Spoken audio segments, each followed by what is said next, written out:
Hello.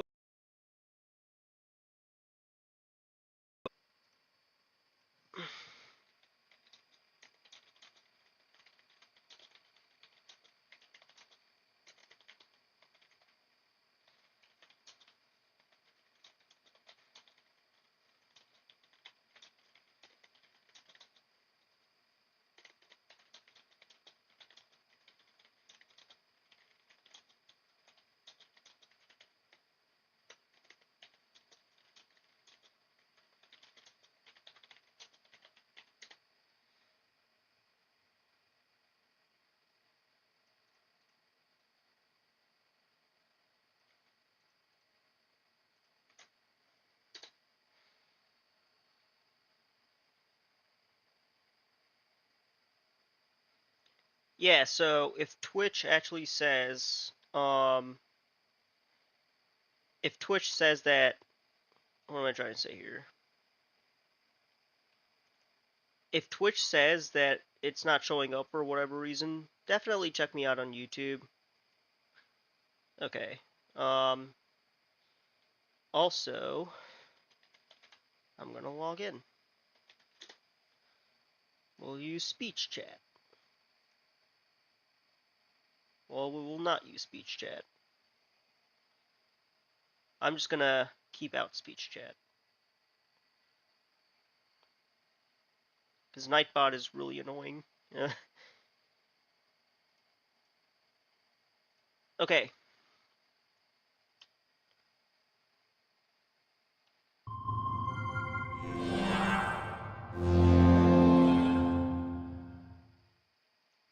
I don't know why this is happening.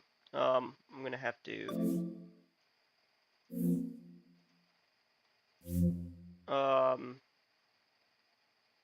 exit Steam. Yeah, I don't know. I'm gonna do that. I don't know why I did that. It's weird. And then I just closed my Steam app. How amazing. Okay,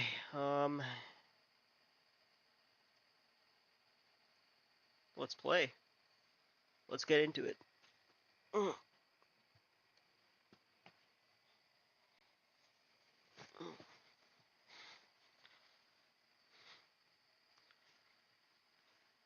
Give me one sec. I already went ahead and opened the game just to make sure it works.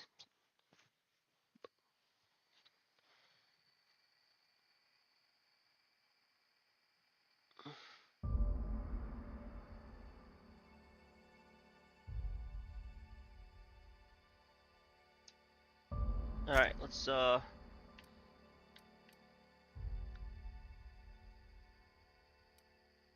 just play normal. I've never played this game before.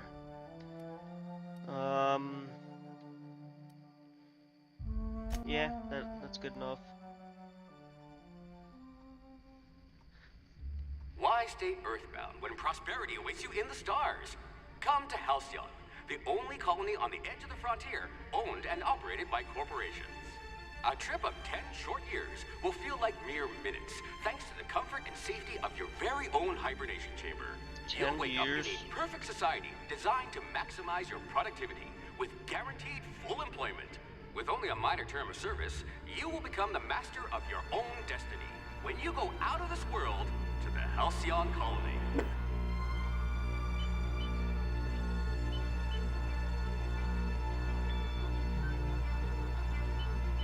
10 years? I don't believe this. Where even is this Halcyon colony?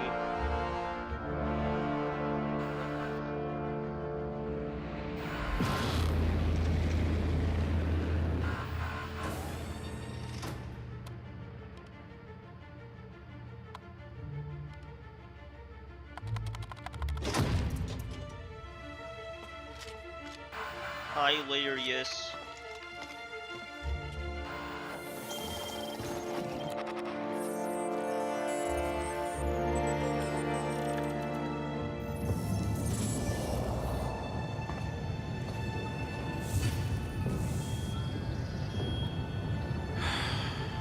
Hundreds of thousands of colonists left adrift out here forever. just to keep from damaging the board's bottom line. Disgraceful.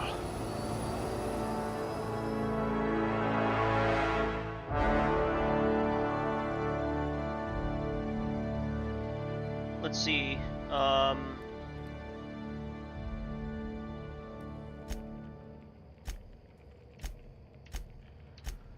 I think this is good.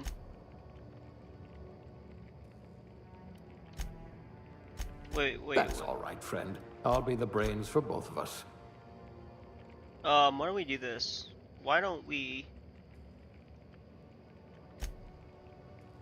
I'm an average strength, I guess, and then... I see you had a knack for misappropriation.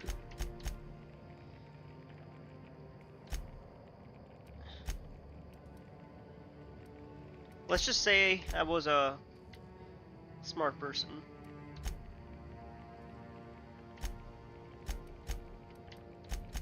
If I had your brains 30 years ago, we might not be in this mess.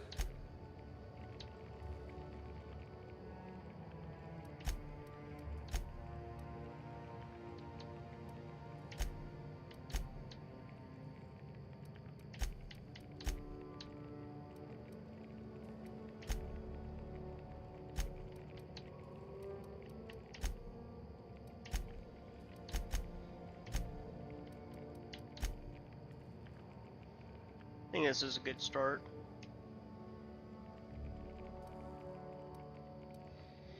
I'm gonna go with ranged.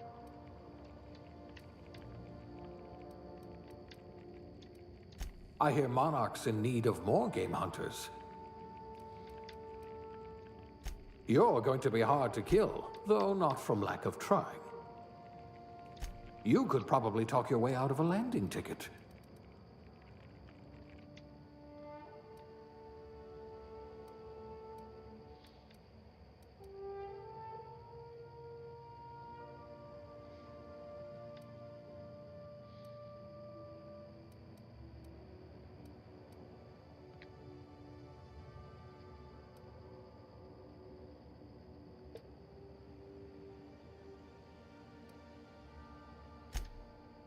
Well, you are technically assisting me.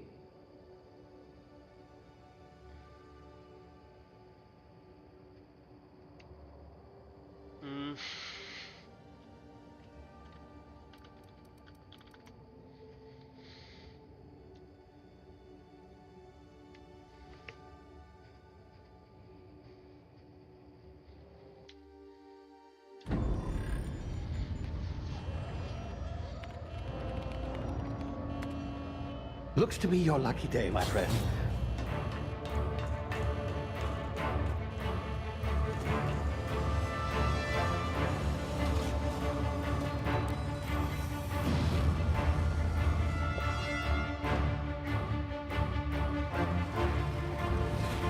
Please power down your engines and prepare to be... Not likely, bootlickers.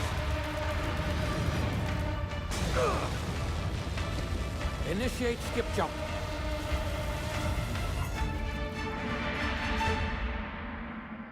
Skip jump is supposed to be faster than light travel, right?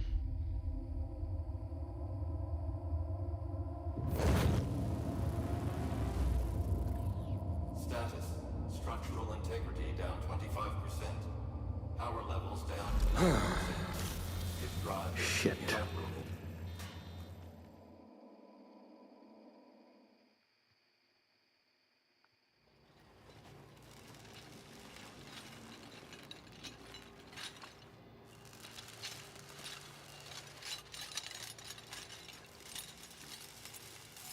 Ah, there you are. Wondering what's going on, eh? A bit of bad news there, I'm afraid. Your colony ship was inexplicably knocked out of skip space and forced to complete its journey at sublight speeds. This means that you and every other colonist on the Hope have been in suspended animation for 70 years, give or take. Normally, reviving someone after so long leads to some quite horrifying results. It's called explosive cell death, but it's really more of a liquefaction. Something wrong? Oh, yeah. Yes, well, not to worry. I've pumped your body full of a special concoction I devised to keep you from dying so horrifically. Hopefully at all, but I guess we'll see, yes? Unfortunately, I used the last of my chemical supplies saving you. I know it's a lot to ask, but I must have your help securing more if we're to save the rest of your fellow colonists. I'd see it done myself, of course, but the board has a sizable bounty on my head. Now, my ship is inoperative, but I've managed to hire a smuggler to help you out. He'll be... Oh, I see we're in position. Good luck!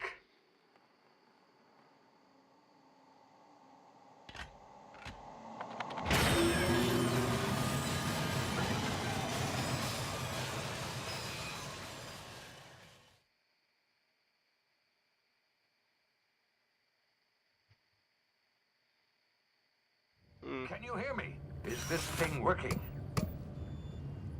Ah, there you are. Now, where were we? Oh, yes, the smuggler. His name is Hawthorne, and he should be waiting for you at the landing site. He's to be your chauffeur, so to speak. Not to worry, I'm told he's a specialist. Dashing gunslinger, one-of-a-kind ship, that sort of thing. You'll like him, I'm sure. I've also outfitted you with a simple wireless monitor, so I can track your progress. I'll check in with you as soon as you land. Good luck. All the colonists are counting on you.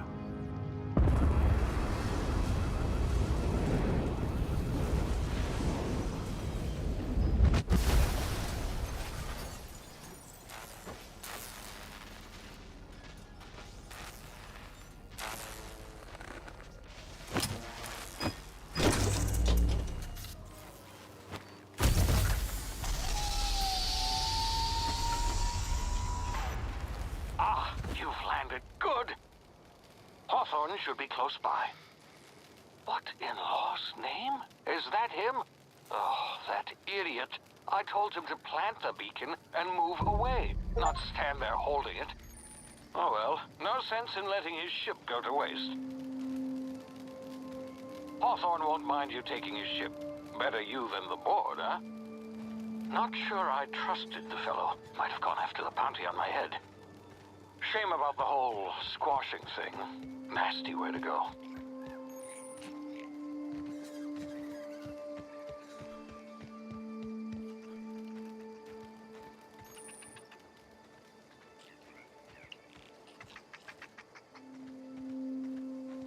Lizards.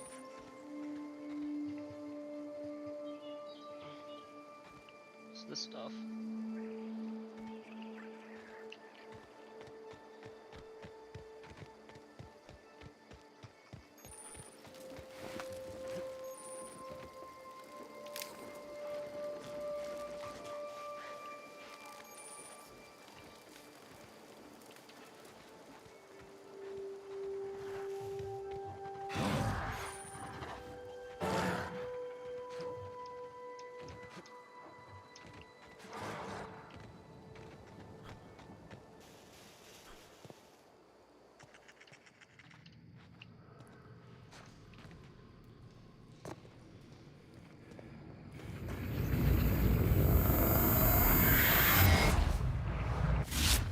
Easy now. You've been frozen for a while. There's bound to be unforeseen side effects.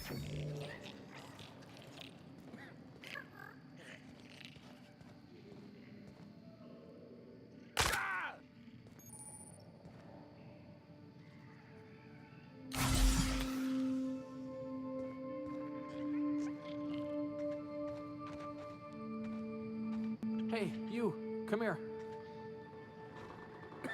You've tried the best now. Now try the rest. Spacer's choice. Oh, wow, that stings.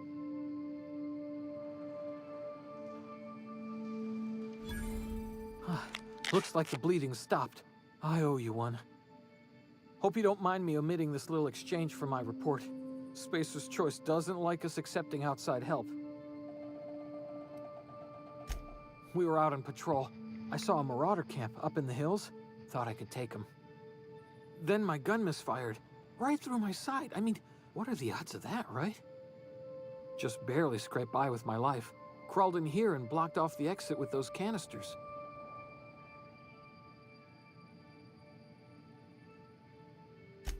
gibbering, flesh-eating, law-breaking, unemployed lunatics with guns. Some hullhead grounded their spacecraft out in the open. That's a real good way to attract marauders. See those canisters by the entrance? Marauders come sniffing around in here, and I can take them all out with a single shot. Not bad, huh?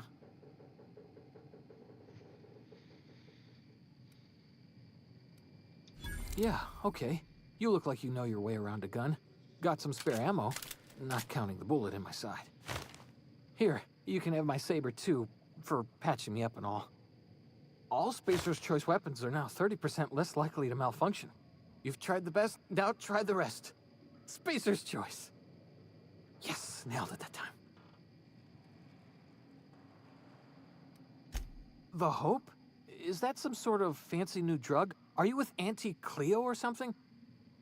Don't take this the wrong way or nothing, but I'm not allowed to fraternize with Cleo workers.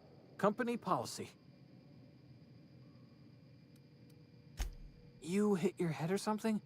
You're in Emerald Vale. We're a Spacer's Choice community. Edgewater's a little ways down. Prettiest place in the Vale. Be sure to stop by a provisioner's for a can of our famous salt tuna.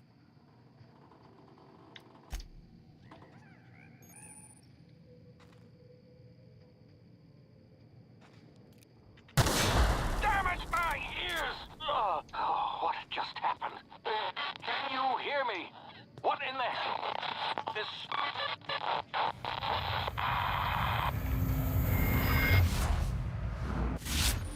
Tactical time dilation due to complications stemming from being revived after an extended hibernation. Your brain processes time differently.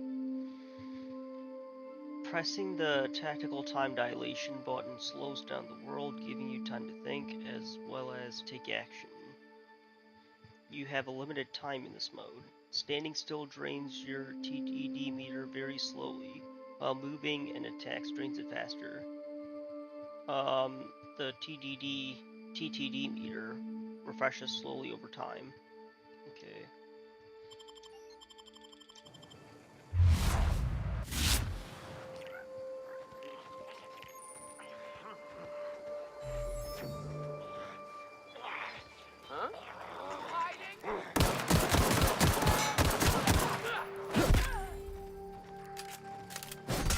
Yikes.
here before you get yourself killed.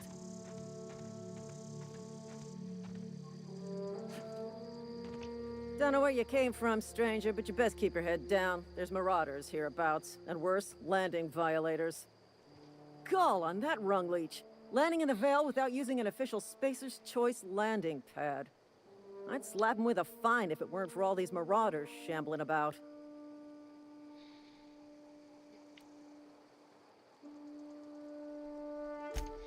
Really? How is he? Shouldn't have done that. Spacer's Choice family ain't authorized to receive medical aid from off-brand physicians. We'll see him back to Edgewater, just as soon as I cross these marauders off with the swift, cost-efficient fury that's made Spacer's Choice the most trusted brand in personal defense. I just, you know, need a couple of winks to catch my breath. Stretch my legs some.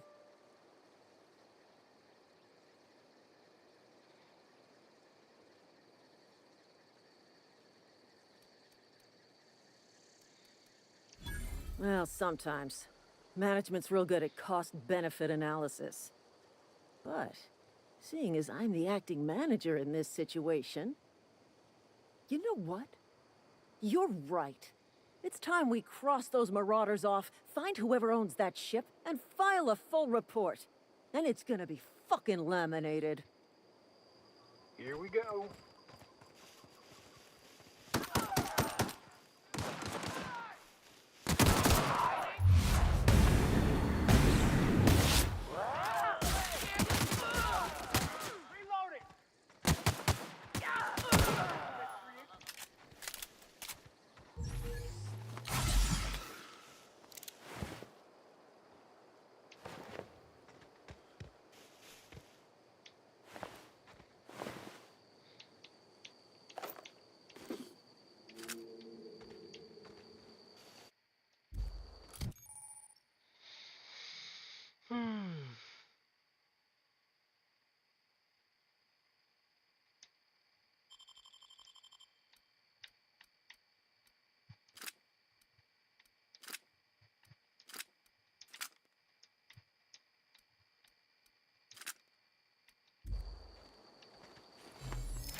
Please be informed that this vessel contains no valuable plunder. Please be informed that I am authorized to use violent retribution against unwanted solicitors. Please return any misappropriated equipment and exit this vessel in an orderly fashion.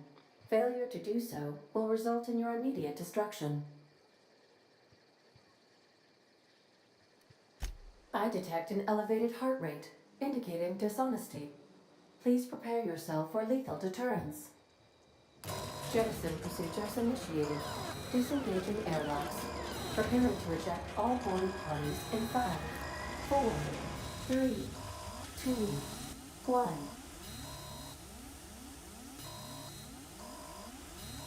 You are still here. My deception protocols have failed. I have been programmed to express disappointment.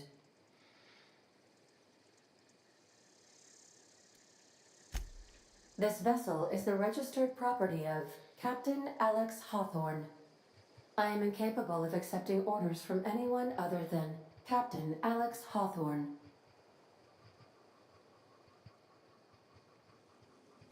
I deduce from the tone of your voice that Captain Hawthorne failed to meet you at the designated location. I understand. I will require some time to process this information. Thank you for your patience and for your honesty. I am programmed to take orders exclusively from Captain Hawthorne. If I accept your orders, then you must be Captain Hawthorne. Do you understand?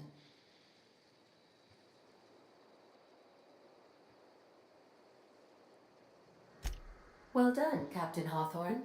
I see your powers of deductive reasoning remain intact. Unfortunately, our engine is currently inoperable. Our main drive suffered a critical power failure, and we were forced to make an emergency landing. The main drive's power regulator has been irreparably damaged and must be replaced.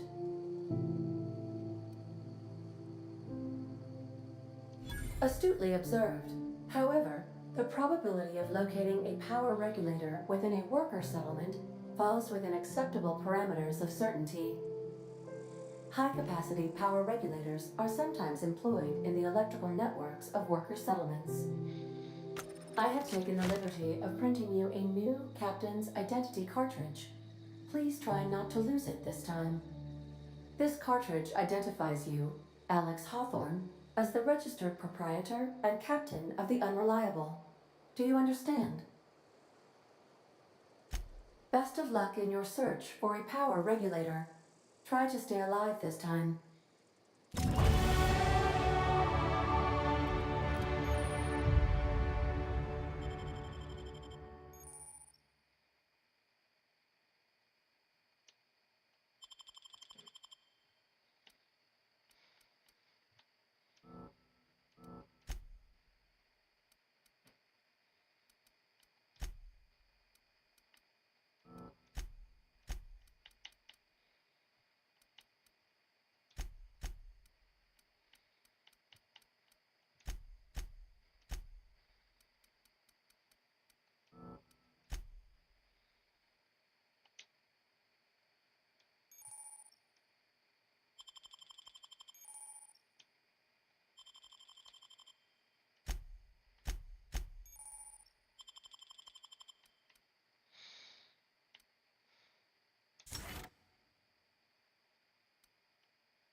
I'll be with you, friend.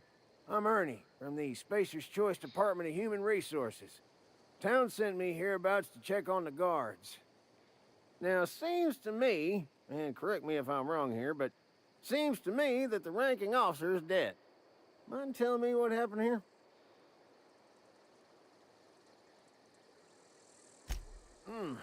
Altercation, you say? Yeah, shame as that goes. Spacer's Choice policy strictly prohibits dying during work hours. Guess I'd better get to cleaning up. Can't just leave company property scattered about, bleeding out on the dirt.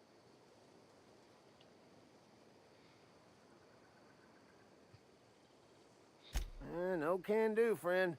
That armor's Spacer's Choice property. Bodies, too. Living or otherwise. Company policy, you see. You don't want to amble on over to Edgewater at your earliest convenience. Constable's office might have work for someone with your, let's just say, aggressive disposition. Oh, and be sure to stop by the Edgewater Provisioner for a can of salt tuna. It's not the best choice. It's Spacer's Choice. Don't get paid bits to chat with strangers. You want to chew the rag, go talk to Silas over by the cemetery.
Edgewater.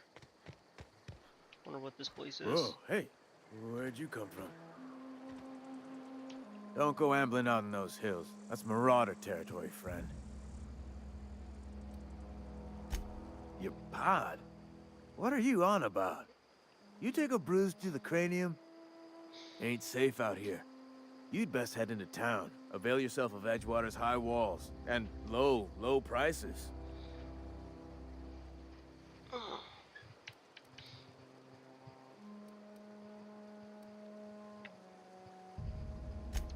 Pleased to make your acquaintanceship. I'd shake your hand, but I've been hauling corpses. You don't want none of that on you. Name's Silas. Junior in humor for the town of Edgewater. We're all part of the Spacer's Choice family.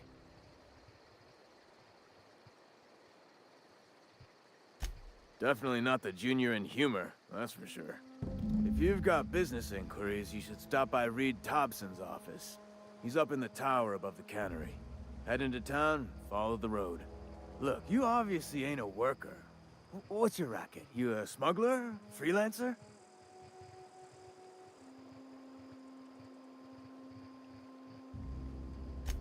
Edgewater is a company town, board-owned and operated. That includes the cemetery. None of us own our grave sites, we rent them from the company. Renting means money. Money means paperwork. Paperwork means signatures. Some of our families become a mite delinquent in paying their dues, you see?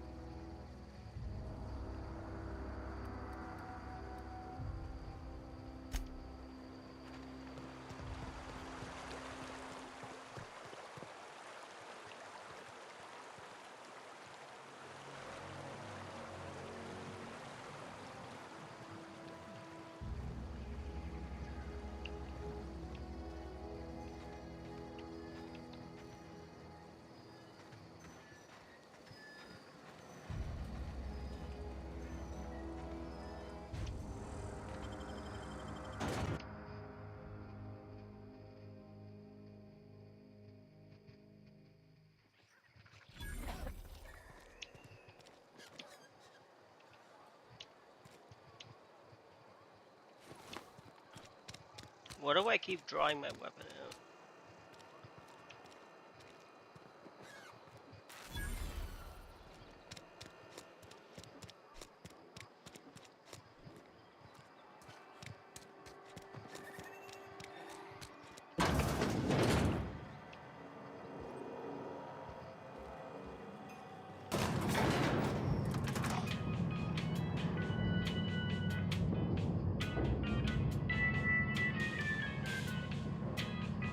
Miss Holcomb, I need you to explain this with lesson. The grease monkey, Argo? I'm sorry, Mr. Thompson, sir. Seems we've got a guest. Really now, Parvati, I do wish you'd spoken up.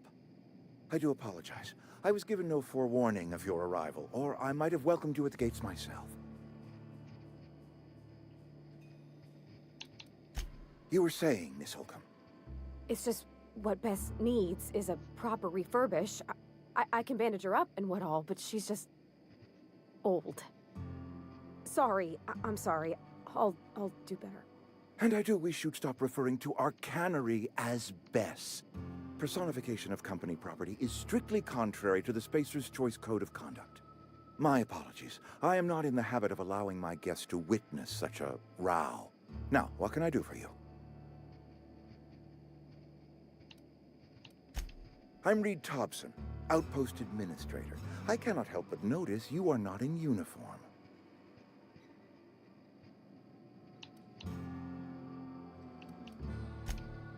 Yes, so it dawns on me. Seems I allowed my excitement to run away with my wits. Been a few seasons since we've had a visitor pass through. Only regulator we've got is hooked up to the town transformer. Mr. Thompson ain't liable to be keen on dismantling it. I beg your pardon. I am most emphatically not keen on any such thing. I can't let you have our power regulator. But I happen to know of another one. And I happen to know exactly how you may retrieve it without frying yourself in the process.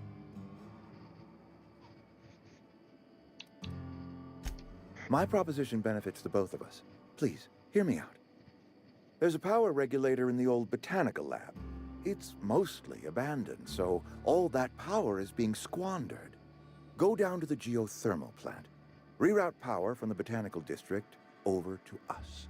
Once their power's shut down, you can have their regulator and be along on your way.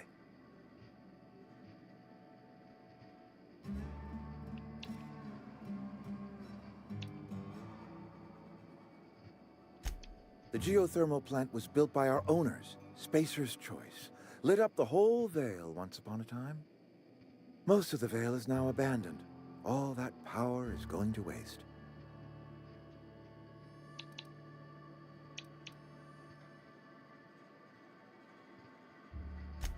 I was not entirely sure how to tell you this. The botanical labs are not legally inhabited, but there are people who live there.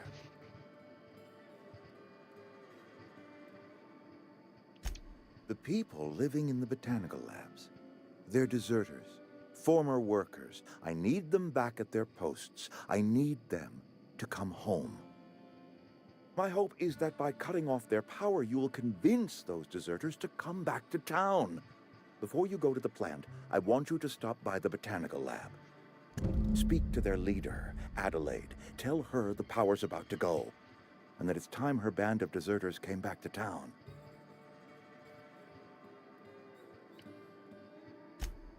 Adelaide's older than the other deserters. She's dignified, kindly. From what I understand, her camp looks to her for leadership.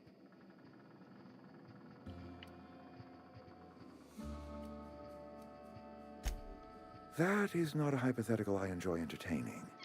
We need Adelaide back. Nonetheless, I will settle for the return of her followers. We belong to one community, the Spacer's Choice family.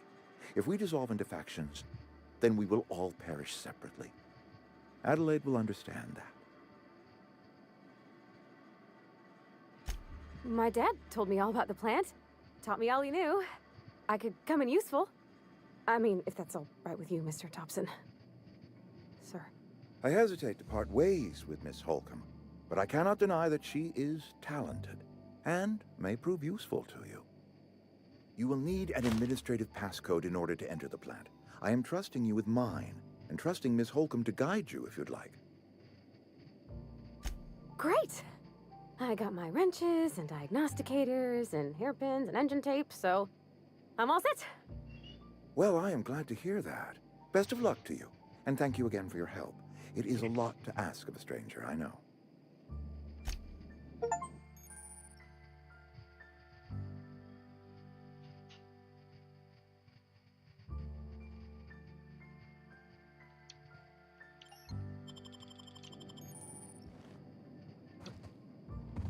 We better clear out of Mr. Thompson's office before we talk.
Hey, mister, can we talk? Sorry. Sorry. You just want to get out of here. And you likely don't want to tag along like me. It's just, Mr. Thompson has his own view on matters, on account of it's his job and what all, but that's not the only side of the tale.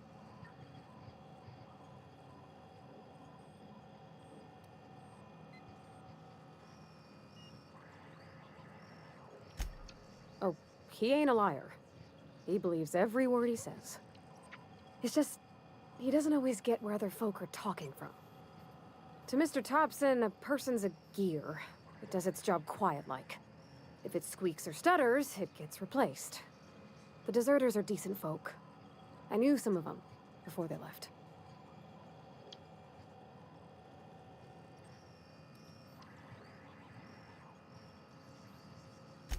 I don't know anybody well. I mostly listened to them talk, kept my head down. There was a boy named Thomas who used to follow me around, asking questions about the stuff I fixed. He was real sweet to me. Not any sort of dissident.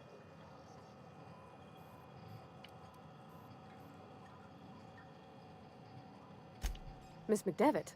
Oh, gosh, no. She was a real important person. A flavorist. Made all the food taste decent. She used to work up in the big office with Mr. Thompson. All I know is she left after her son died. It was a real big to-do. I could hear them both yelling clear from my own place.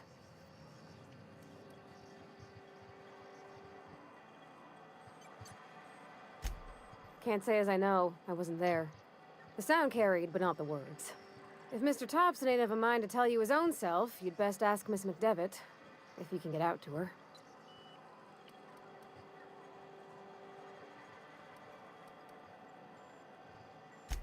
Life's hard here. Especially for them that don't fit in so well. We're one big Spacer's Choice family, but every family's got the one the rest whisper about. Mr. Thompson's aiming to take away their power. They'll have no lights to see, nor heat to cook. They'll be at the mercy of marauders, or worse. I think you should talk to the town's vicar about it. Max, his name is.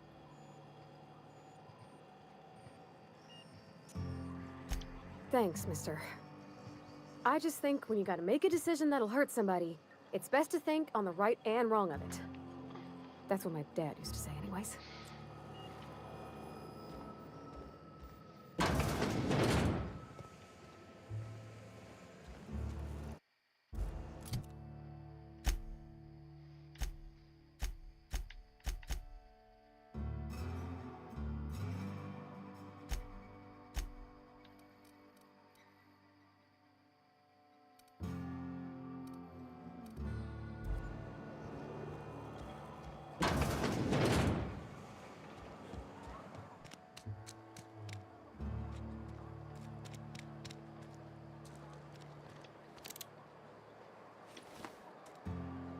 Where are we headed? That's on account of how I never met her. I don't rightly know. She was in another division of the Spacer's Choice family. She worked in the Vale a few months, sorting the cannery computers. Her contract said any kids she had, expected or not, belonged to her office from the time of conception. So when I was born, I got sent here. Well, I don't know about normal. Dad said she worked under some kind of special contract. It's sensible. Dad just fixed machines. She did some kind of crazy math, high-level stuff. Better to raise me on his time than hers.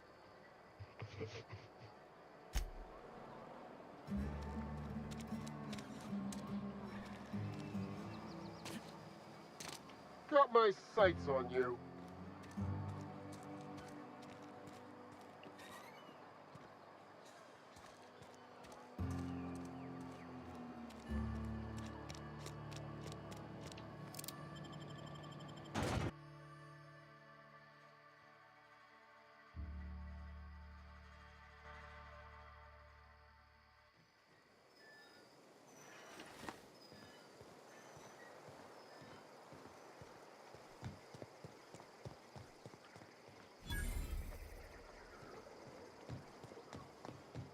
When I was little, we'd get freighters in every Sunday noon. Now they only come but once a month. I love the wind here.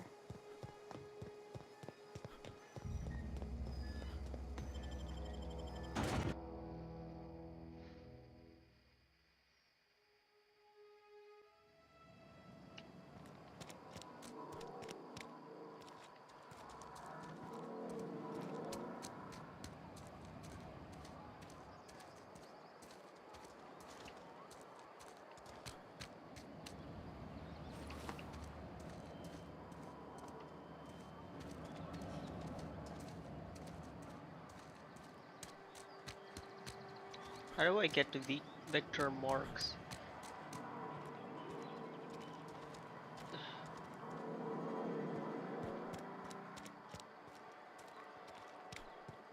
I've always felt weird in here.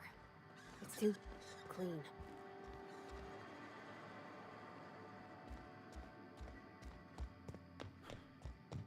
Hey there, Mary. Don't see you round here too often. Oh, I just came to talk to the vicar is all. None of us are above confessionals. What have you got to confess? You ain't thinking of Yes, what is it? You're an outsider. Fantastic. Vicar Maximilian de Soto at your service. Or Vicar Max if you're the sort who prefers brevity. And Ms. Holcomb as well. How rare to see you out. And with a complete stranger. Curious. Just tagging along, Vicar DeSoto. Don't mind me. I so rarely get new people to talk to. Name your poison, anything at all. Spiritual counseling, this season's tossball predictions, the quickest way out of town.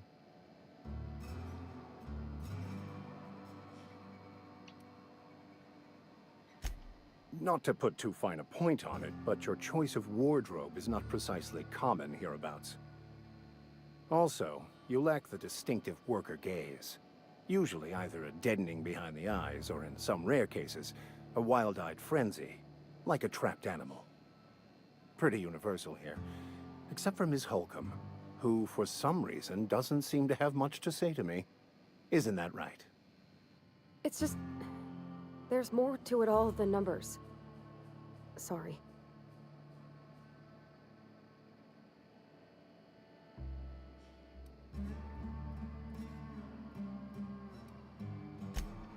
What would you like to discuss?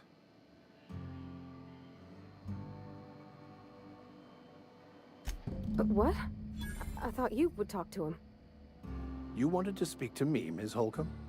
Every time I've tried to engage you in conversation, you look at the floor, answer in single words, and slink away. I can't imagine what would be so grave as to drive her to my mission. What has Mr. Thompson asked you to do?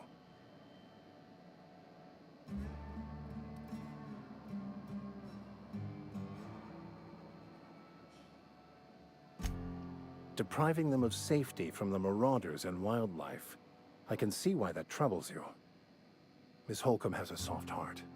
Always has, if you believe the talk.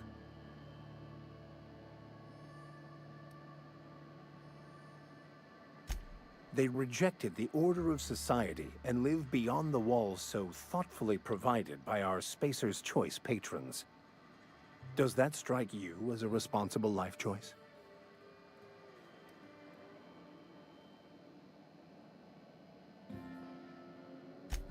Assuming your goal is to save as many as possible, then you should bring everyone together. Send the power to Edgewater and convince the deserters to return to the fold.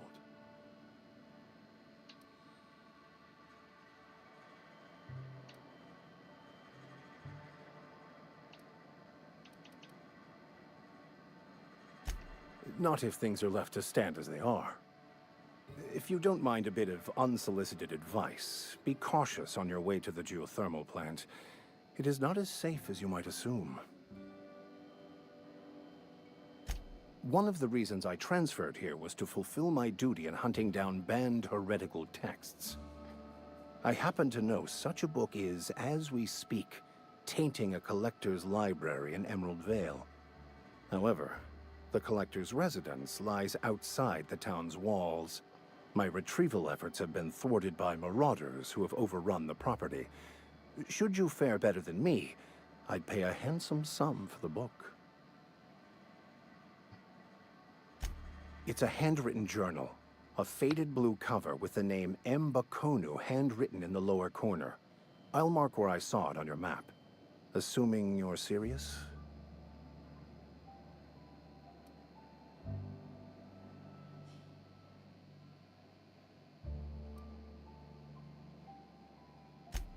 What? No, I don't want to burn it. I would never. I mean, I just want to... Look, I have a very simple goal here. I just want to keep the writing out of layman's hands. It wouldn't do for such information to fall into public consumption. Glad we see eye to eye. Thank you. If you retrieve it, you can always find me here.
Something you need?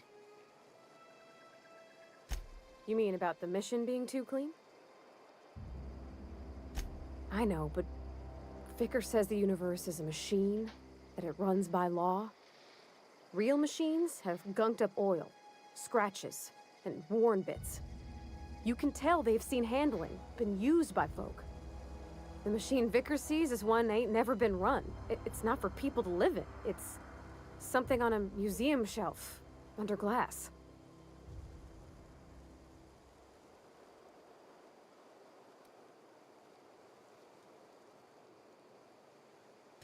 It just comes off cold to me, is all.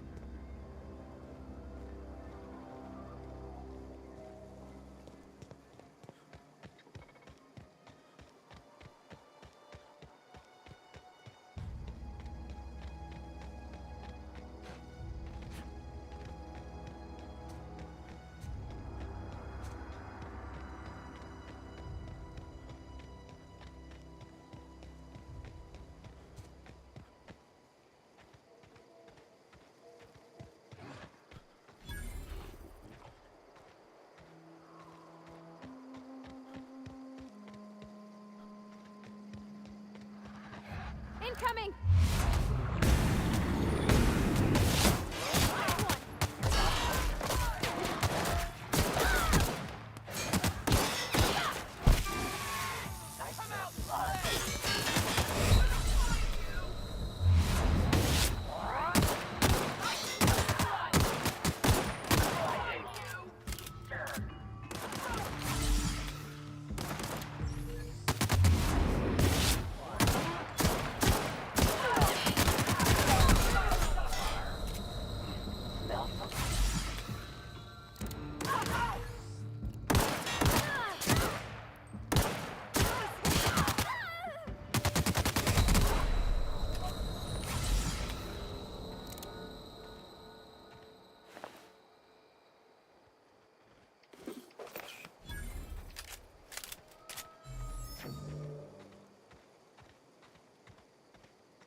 In a jiff. I'm going.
Here they come!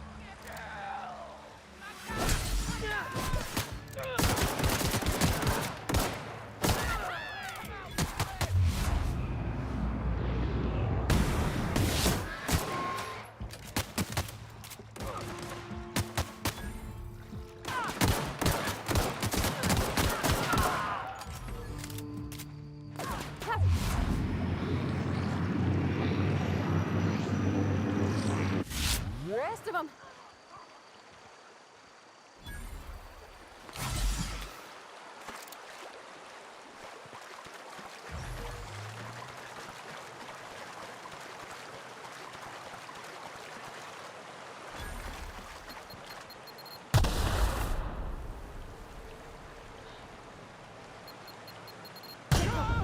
Ugh, come on.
Wow!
hear about Wilson?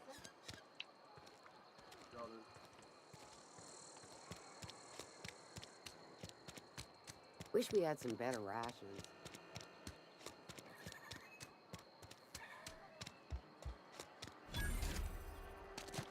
Wonder if the plague's ever gonna pass.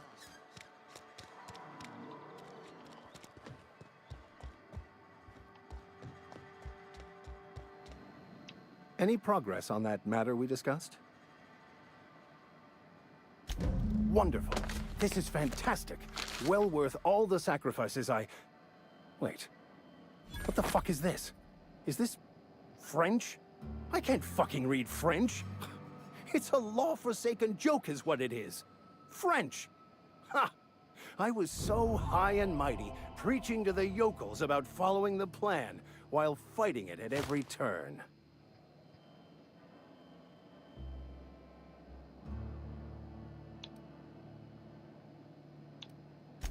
I've spent my life searching for the keys to unlocking the secrets of the universal equation that underlies the plan. I had hoped this book held some of those answers. I became so desperate, I even got myself assigned to this plague-ridden backwater to find the damn thing. All the time and suffering I've spent. Wasted.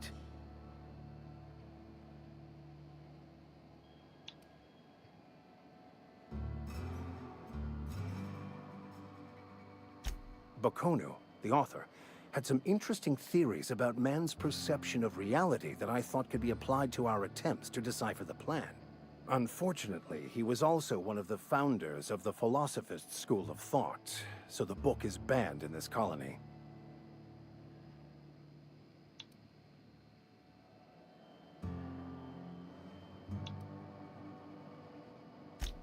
Please. As if my life should have no greater meaning than proselytizing to a bunch of feeble-minded wretches. Nothing could be more excruciating than discussing the true nature of reality with people who have no interest beyond their next Aetherwave program. But that's neither here nor there. What I need to do now is to find a translator, obviously. But to do that, I'll first need to secure transport. You have a ship. Perhaps I could make myself of use to your crew.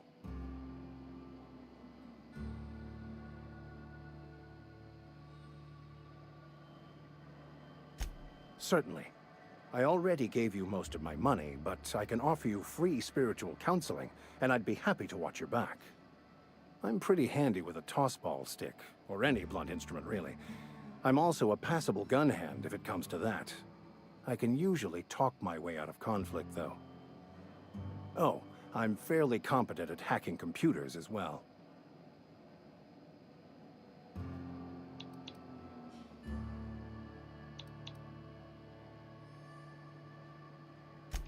Fantastic.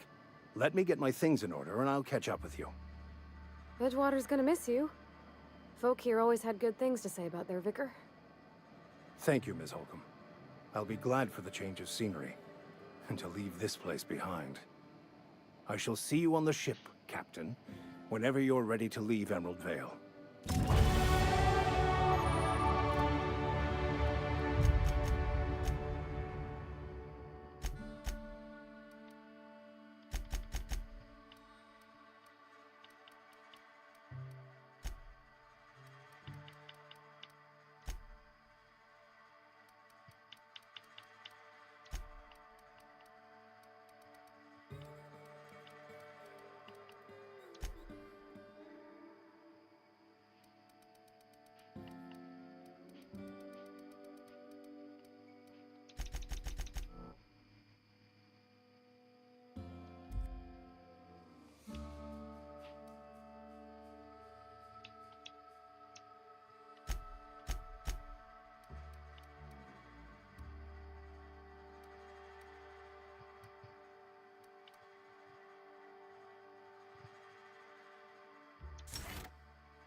They don't even know we're here.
Move along, stranger.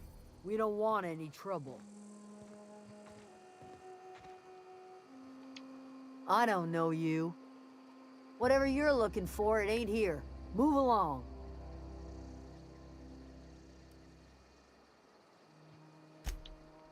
Answers, huh? You must be one of those philosophicals. Already got ourselves one of those.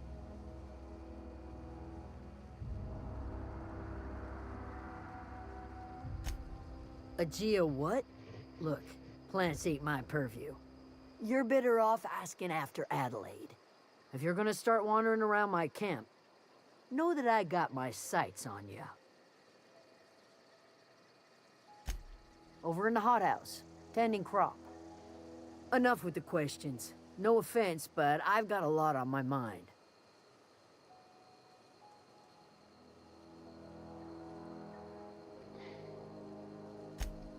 Explains why you're still yammering on at me.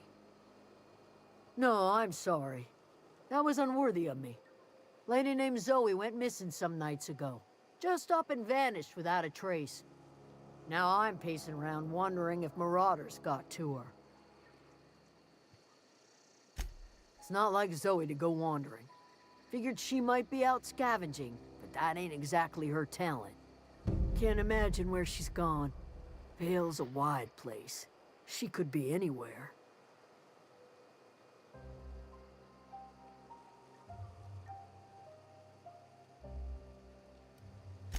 Appreciate it. Honest.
Huh?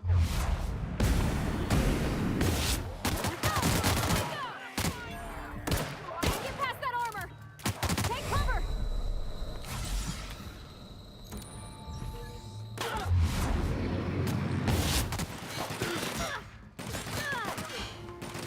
Careful, you're hurt!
Get up!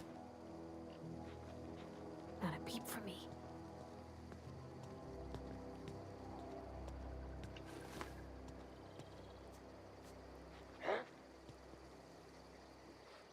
I smell blood. Incoming!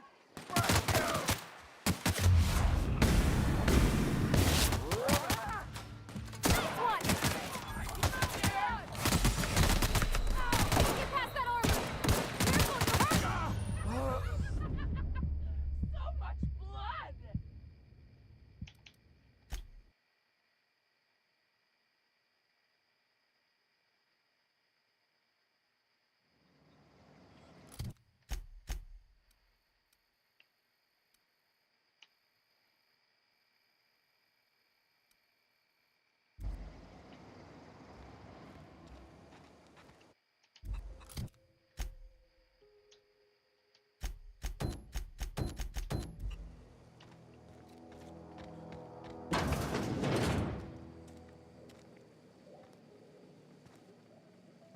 If you're hungry, there's meat turning on the spit outside.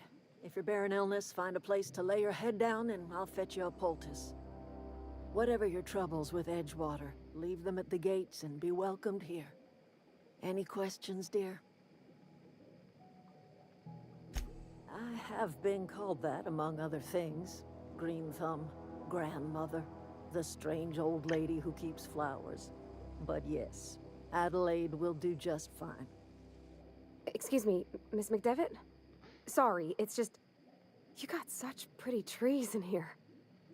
Why, thank you. You're Robert's girl, aren't you? I remember when you were but a sprout. Thomas speaks of you often. Are you staying long? You should try some of my tobaccorn tea. I brew it in an old spittoon, but it's been cleaned.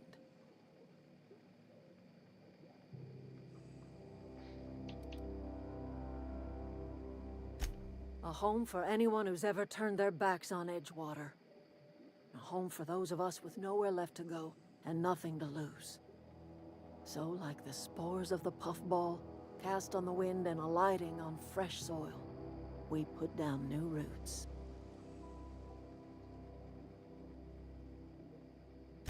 It is an unpleasant story, dear. But the short of it is that sometimes one wakes up and realizes the place that was once her home for much of her life has changed. The home in which we spent our lives has left us behind, and so we must move on. And that is as much as I will say on the subject. No, dear. The garden belongs to us all. Life is the gift of the universe, and the universe yields its bounty equally, absent of prejudice.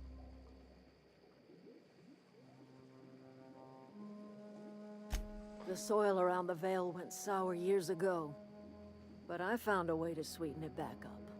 The secret recipe is a little bit of elbow grease, a dash of love, and a heaping pile of special fertilizer. Reed Thompson, you here on behalf of that cold-eyed reptile? Let's hear it. What's Reed's idea of peace, then?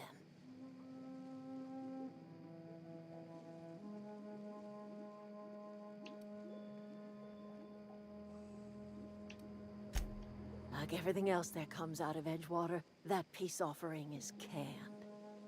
I and my own are living just fine out here by ourselves.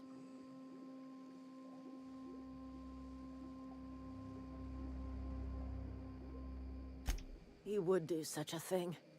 The question is, why would you agree to his plans? Cannery's got a regulator. You want ship parts, you ought to rip them out of the cannery's guts and leave us be. If you're going down to the plant, you should divert power away from Edgewater and toward our end of the grid. Think about it. You'd be liberating an entire town from a lifetime of service to that odious cannery. Seems the sort of thing a hero would do.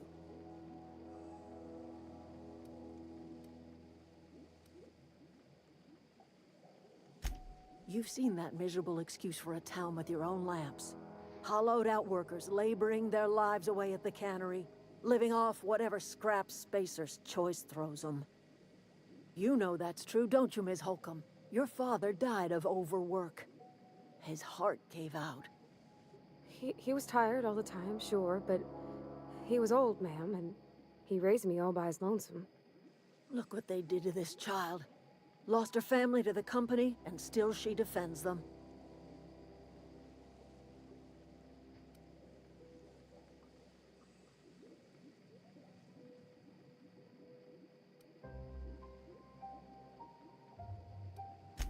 Life in Edgewater grinds to a halt. The cannery shuts down, workers desert in droves, and our own little camp grows and thrives.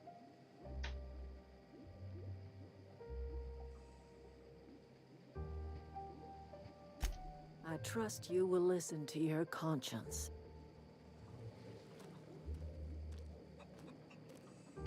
Yeah, huh?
I always wanted to poke around in here.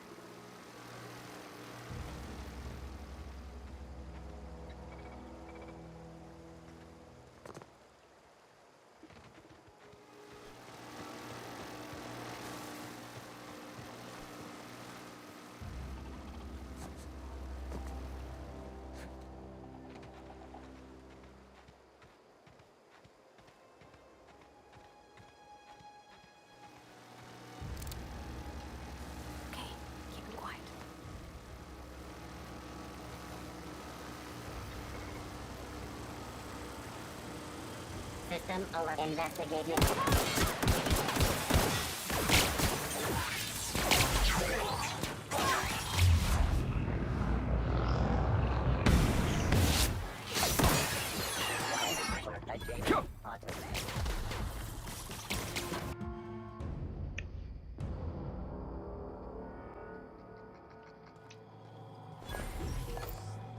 The control room should be off to the right.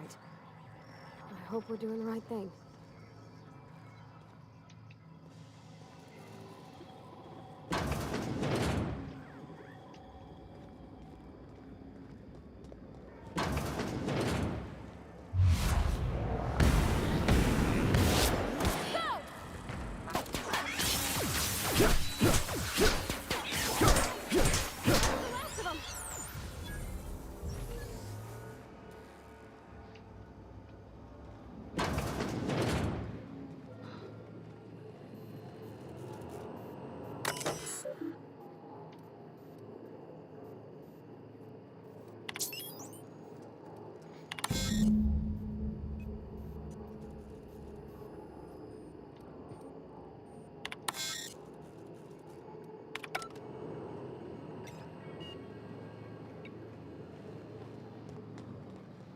3 switches. That'll be easy enough.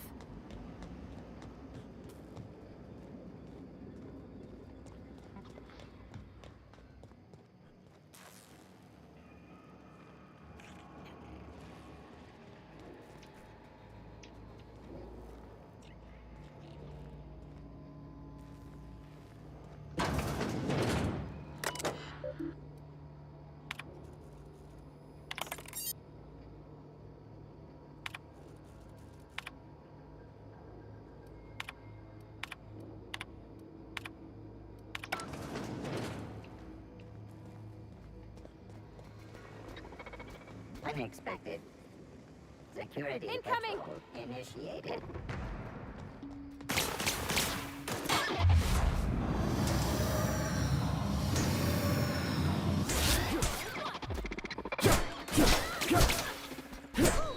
We made it!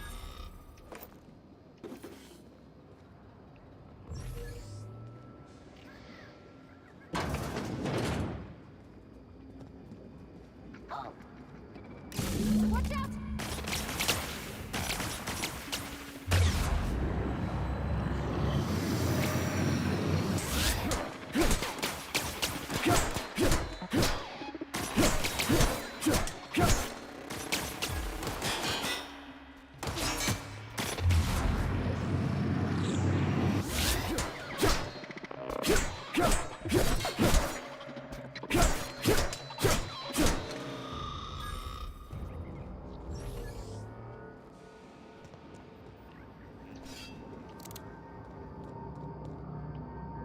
Not real. You're not real.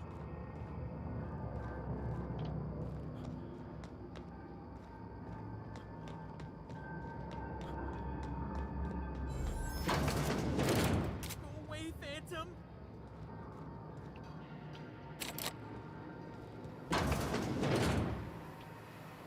Mind the steam. You're liable to get scalded. process system.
Way to go. If we send the power to Miss McDevitt, what happens to the veil? Yeah, huh?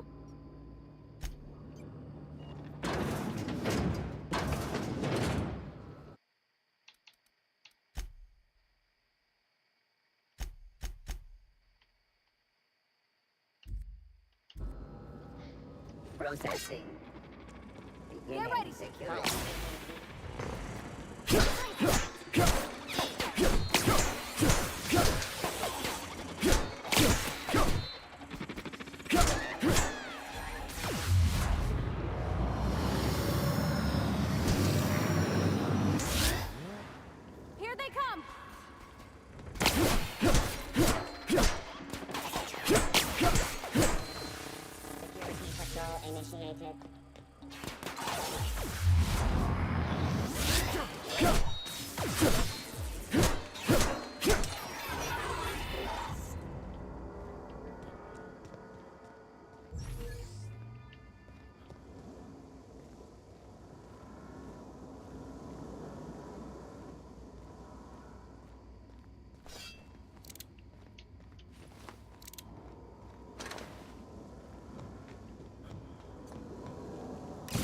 The last.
Once we do this, there's no going back. Hey, mister? Look, I know you want your power regulator and all, but I just gotta ask you. Do you understand what you're about to do?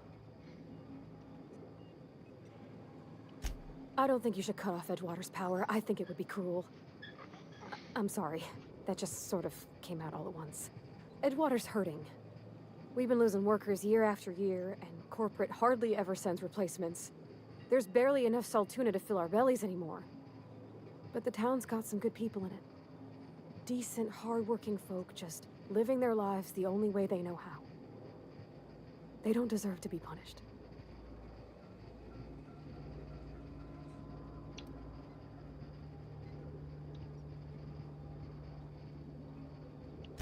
Well, that sure sounds like Mr. Thompson. If he was standing here, I imagine he'd remind us of how we're all one big, happy Spacer's Choice family. In Mr. Thompson's eyes, those deserters are still part of the Spacer's Choice family. The family must work together in order to survive. I hate to say it, but I think Mr. Thompson's got a point. Unless those deserters come back, Edgewater's as good as dead. Cutting off their power might be the only way. Sorry, I didn't mean to babble on like that. I felt like I had to say something.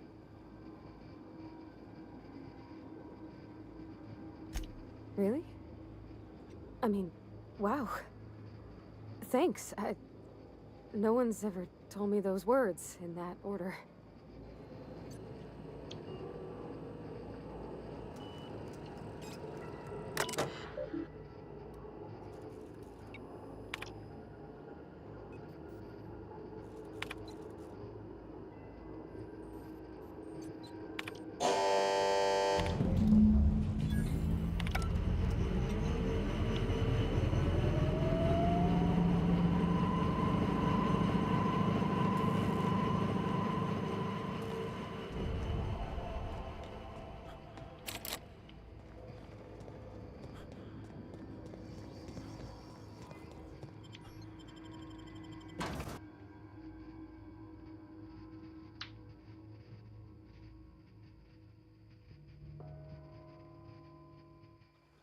System.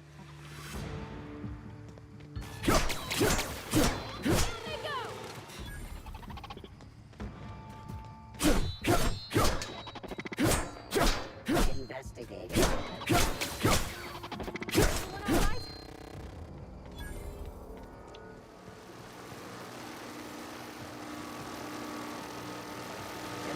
Security search.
expected.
I don't know anybody who ever came out.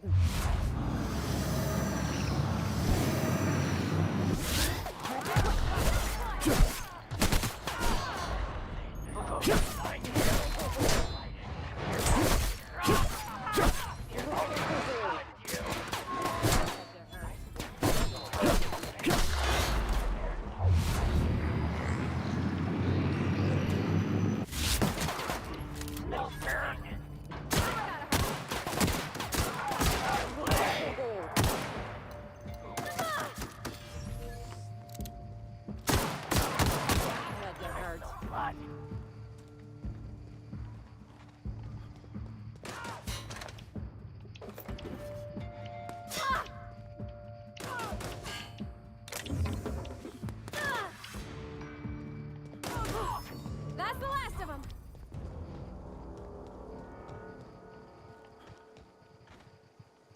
Wow, you crossed them all off, like some sort of heroic accountant running down a list. Teach me your ways. What? You mean Adelaide's little congregation of nature-loving nobodies? I could not possibly be less interested in them. You, on the other hand, you were a sight to behold. If I had half your skills, I'd be the greatest outlaw the coast has ever seen. I'm great at clarifying.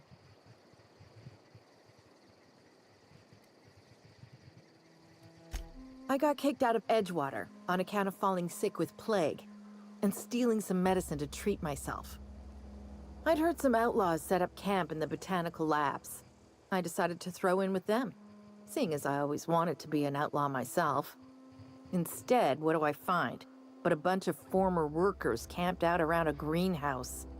I couldn't just go back to the cannery, so I was stuck with them. I don't know. The vital processes that constitute the miracle of life are mysterious and unknowable. Oh, you mean around these guys? The Marauders wouldn't hurt me. They love me. I'm practically their queen. Yeah, it must be my natural charisma. I may have bartered them a few boxes of Adrena time, but yeah, I'm sure that's got nothing to do with it. No. I insinuated myself into their company, see? And they didn't seem to mind one whit. I've got all the time in Halcyon. Why? Adelaide wants me back on garden duty or something? Thanks, but I'm not going anywhere. This is where I belong.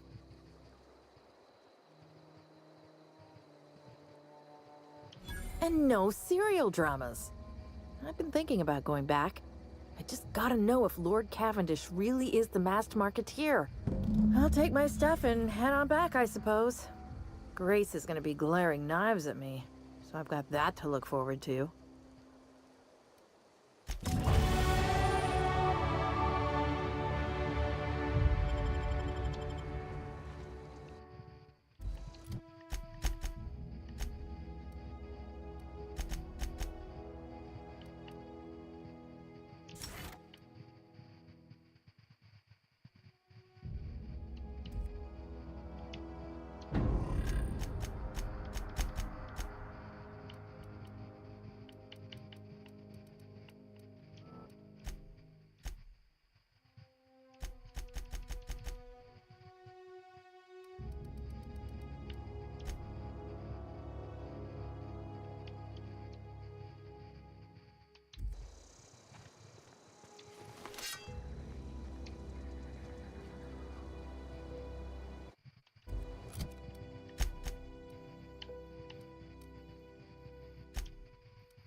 Oh, that's Thomas.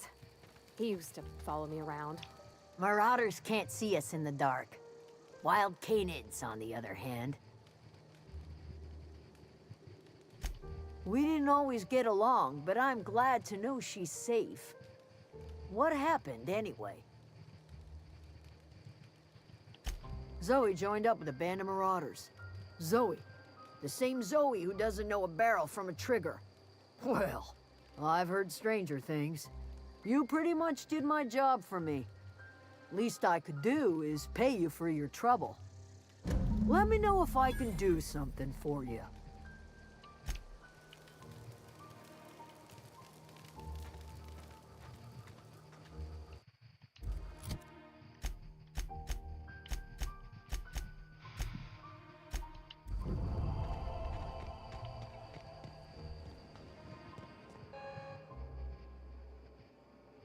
That's the thing about growing old.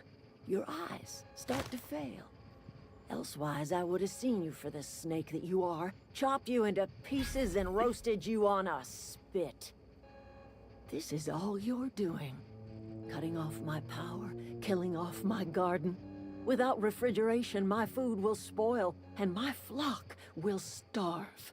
I want to ask you this in private, away from the eyes of my flock, so they do not see me lose my temper. Tell me, why did you do it?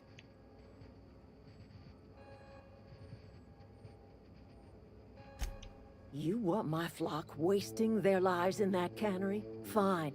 Go and talk to them. Go talk to Grace and Thomas. Look them in the eye and tell them their life here is over, and the only thing left to do is go back to Edgewater. This is now your responsibility. And you tell Reed Thompson that I will never return to Edgewater. I would rather die among my flowers than live under his management.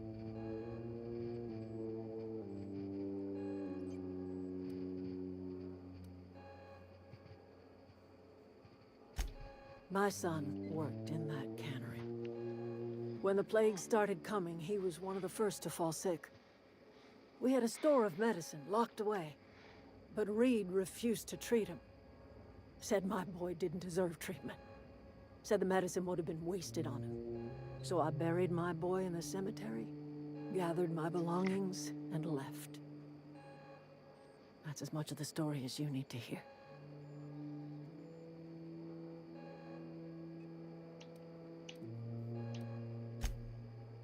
As long as Reed is still in Edgewater, I will not return. Those are my terms. You offering to cross Reed off, huh? This some sort of twisted reparation for what you've done? Or you just looking for a chance to sow some chaos? Kill Reed if you must, or talk him into leaving if you can. He and I are not sharing the same four walls together.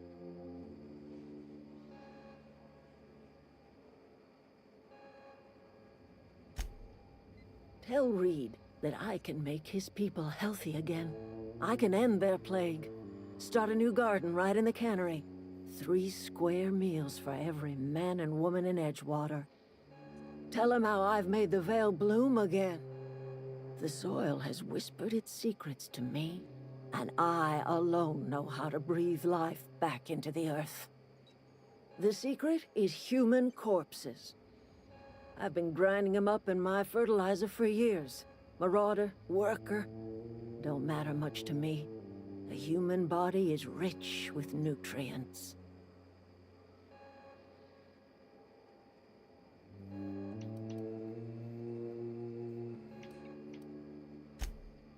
I have got a means to cure the plague, and I will not share that cure until Reed leaves town.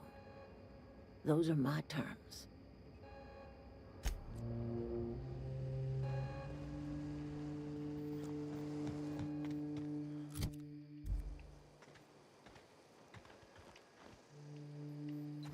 I think you did the rightest thing you could sending the power back to Edgewater. A lot of people would have suffered otherwise. People I care for, even if they ain't care much for me.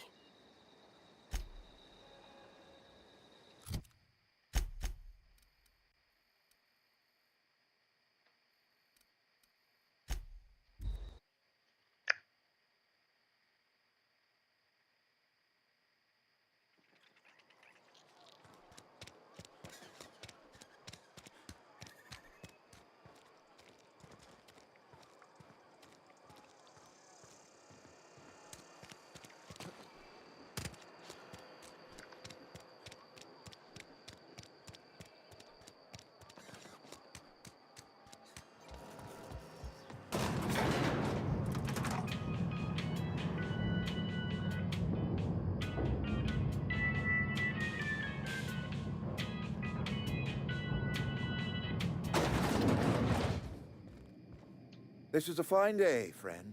Power flows through our town like a cool stream of water. I trust Adelaide's people have seen their way to reason. So, when can I expect them back at their posts?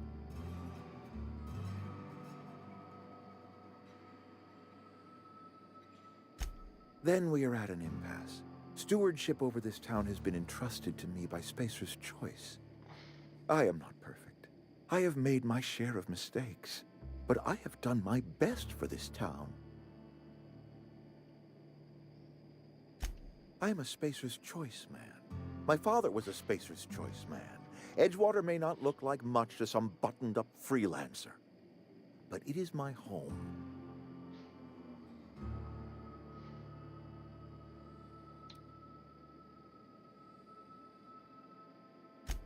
Unless you can demonstrate to me that we are helpless without her, I see no reason why I should stand down. You will excuse me for being skeptical. How exactly is Adelaide growing crops in barren soil?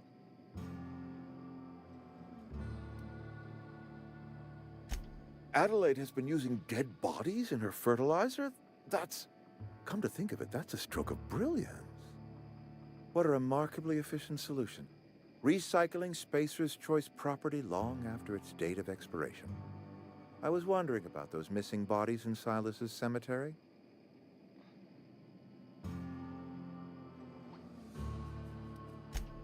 So Adelaide wants me gone. Trade my life for the life of the town. You understand what she's doing. If I leave town, I'm as good as dead. If I stay, Edgewater will die of attrition. Adelaide has discovered some secret cure for the plague, and she is holding my town ransom.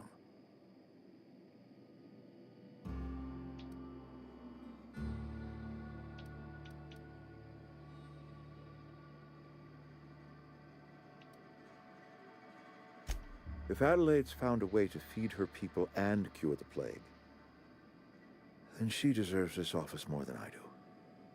I won't stand in her way. My life here is ended. Give me a little time to settle my affairs. I'm sure Adelaide will be glad to see the back of me.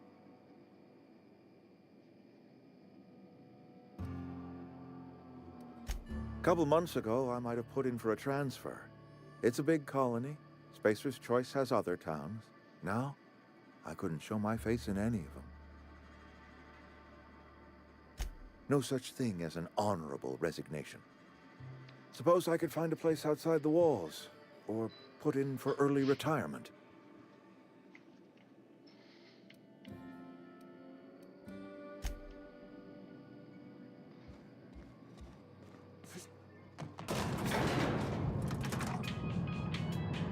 Where are we headed?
Look at that. The snake's come back. I never thought I'd see the day that Reed Thompson abandoned his post. Suppose we all have a breaking point. Suppose it's time our flock made our way back to Edgewater. We must tend to what remains of the town and carry on with our lives as best we may. You're vexing to me, you know? Injuring us with one hand, helping us with the other. Here, I'm giving you something to leave us be. It's a ransom, you understand, not a reward.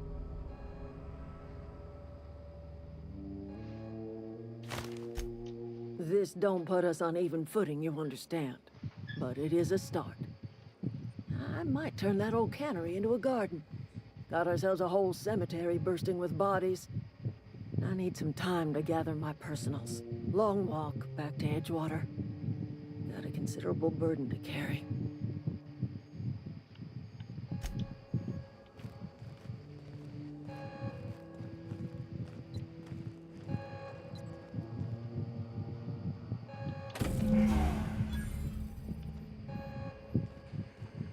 That was a good thing you did, Captain. Helping to bring the deserters and Edgewater folks back together. I hope you rest well on that.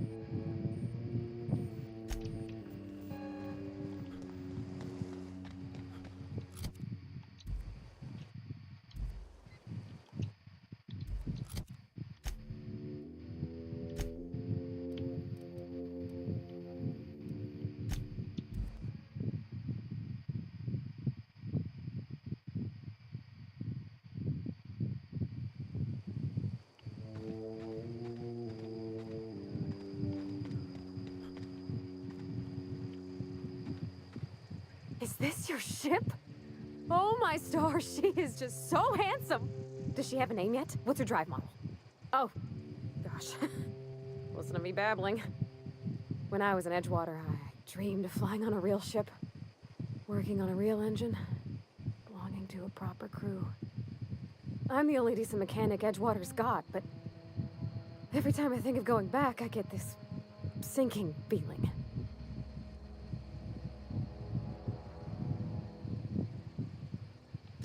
Well, it's kind of you to say that. And you're right. I wasn't happy. I want to ask you something, and you can say no. But can I come with you? I could tend to your engine. I know my G-valves for my catalyzers, and I can keep your ship singing. And if you ever need a pair of eyes watching your back, I can do that too. What do you think?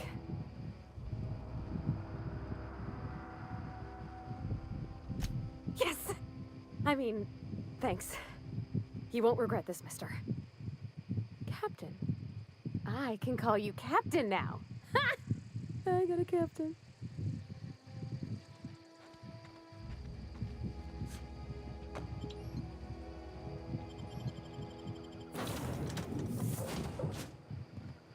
Well, I certainly am looking forward to flying on a ship named the Unreliable. I'll just head upstairs and claim a room. I could spend hours reflecting on the secret workings of the universe. Little else in this colony offers such a relaxing pastime. So, tell me what's on your mind. I excel at confessional listening.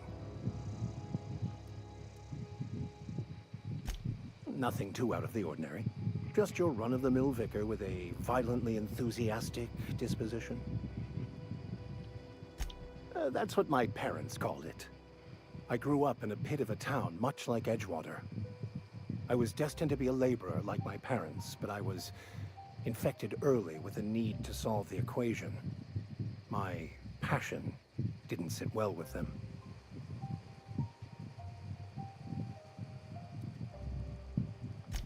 On the contrary, they internalized the precepts of scientism like no one I've ever known.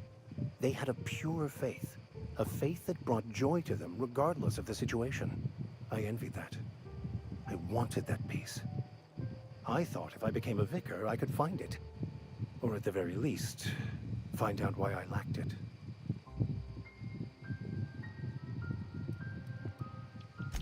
The simple version is this. The force which we call the Grand Architect created the universal equation that underlies and defines everything in the universe. Everything flows from the equation, or in layman's terms, the grand plan. Is the Grand Architect a consciousness? A natural force? Did it create the equation on purpose? The answers to these questions don't really matter. The equation, the plan, is all that matters. Contentment is found by accepting one's role in the plan.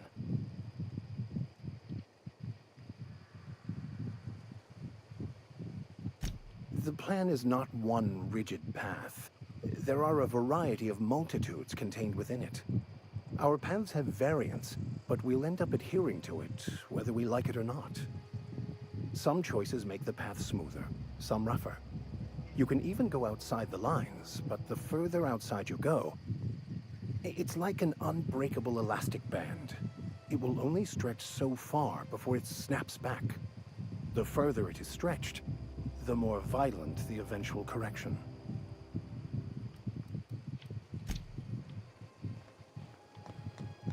Captain, I have detected that Edgewater's power supply is now optimal. I applaud your willingness to invest your time in the local community. What can I do for you, Captain? Do you know how to install a power regulator? Outstanding, Captain. Your aptitude for engineering will prove invaluable in the event of another catastrophic engine failure. Our engine room is located behind you, across the cargo bay, up the ladders.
What can I do for you, Captain? All systems are operating within acceptable parameters. I am prepared to bring the unreliable into low-altitude orbit. This should prove an adequate test of our flight capabilities.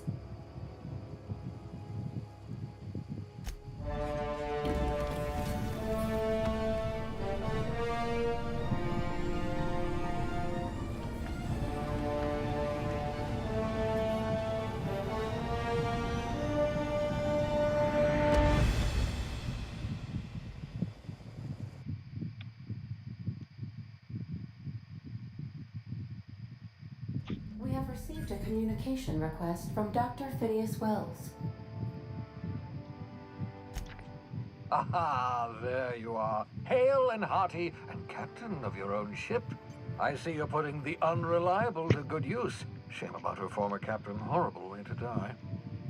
How are you feeling, by the way? I lost track of you in that cave back there. Experiencing any, unnatural drippage? Perfectly normal side effect of thawing, I assure you.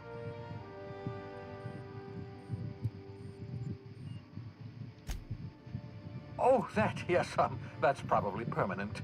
I wouldn't worry about it, though. I'm sure you're fine. What you saw in Emerald Vale is happening all across the colony. Food shortages, lack of supplies, and basic necessities. We're dying. The chairman, the minister, and all their lackeys on the board are to blame. The Hope has some of the brightest minds Earth ever sent us. If we can revive the Hope's colonists, they can help us undo the board's mistakes. They can help us set things right. You need to get to Stellar Bay on Monarch. I have contacts there. They'll help me, help us, find the chemicals to revive your fellow colonists. Gladys Culkelly, lovely woman, runs a cozy little black marketing outfit on the Groundbreaker. She can get you a nav key to land on Stellar Bay. Strictly speaking, Monarch is a moon, terraformed badly, and almost completely lawless. You'll love it. Captains don't fly their own ships, you see. Your navigation terminal handles the, navigation. Think of a nav key as a set of flight instructions. The board's been confiscating nav keys for Stellar Bay, so we must rely on unconventional means of acquisition. Hence, Miss Gladys Culkelly.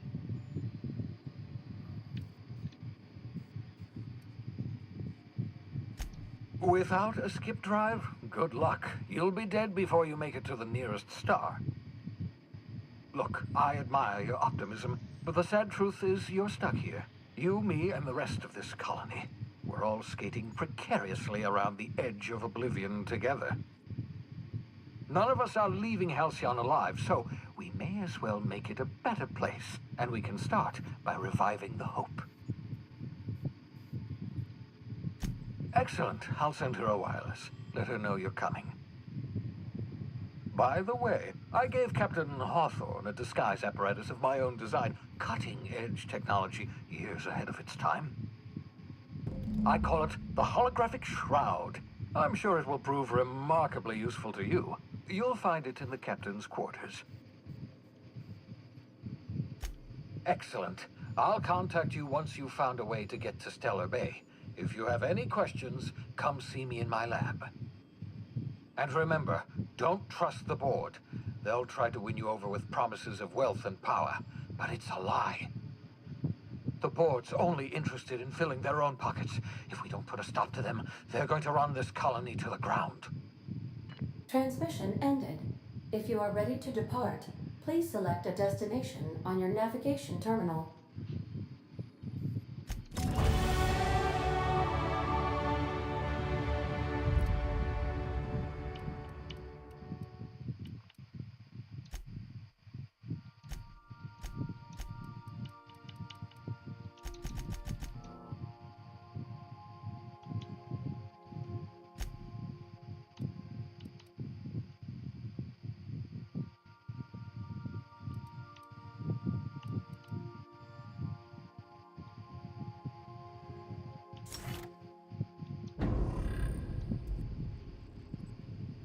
Alright, I'm gonna take a quick break, but I will be right back.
oh, why did I decide to take a break? I think this is really important. I think that's a better sound adjustment. Alright, let's get back into it. This is actually really good. Holy crap. I'm actually enjoying what I'm playing. It's rare, but it does happen.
Message from Dr. Wells. He'd like to congratulate you on finding a route to Monarch. Cascadia is utterly seething with dangerous, highly aggressive creatures, more than capable of tearing you limb from limb. You'd have to be a lunatic to land in Cascadia, and I'm reasonably certain I tested your brain for incipient signs of insanity. Trust me, talk to Gladys Culp Kelly.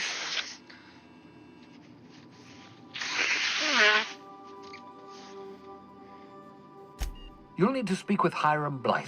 He's known as the information broker, and for good reason. If anyone knows where I can find those chemicals, it's Hiram. I need those chemicals to revive the Hope's colonists. They can help us fight back against the Board. They can help us set things right. If we don't put a stop to the Board, they're going to drive this colony toward a complete societal collapse. You'll see what I mean when you arrive on Monarch.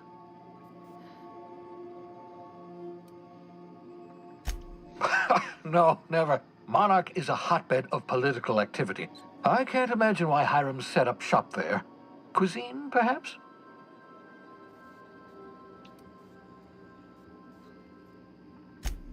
I certainly wouldn't call it boring, especially if your idea of fun involves navigating a hostile biosphere populated by carnivorous monsters. You'll want to hire the services of a skilled guide. I recommend a hunter by the name of Nyoka. Frequents the drinking establishments of Stellar Bay. Very hard to miss.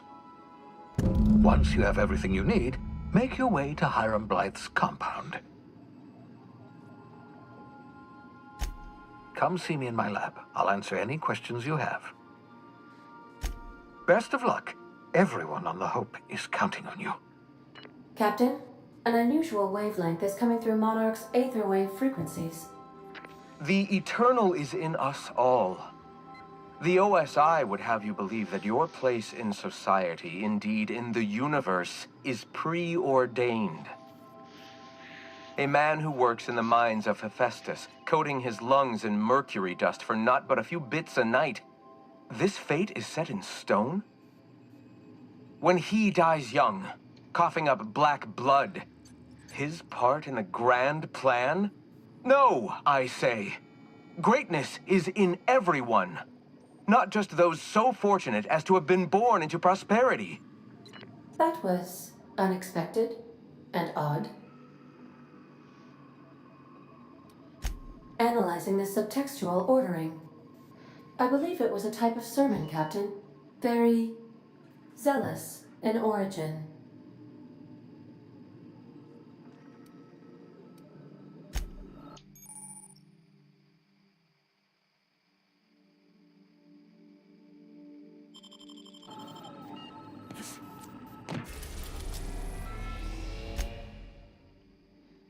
We're in orbit over Cascadia, Captain.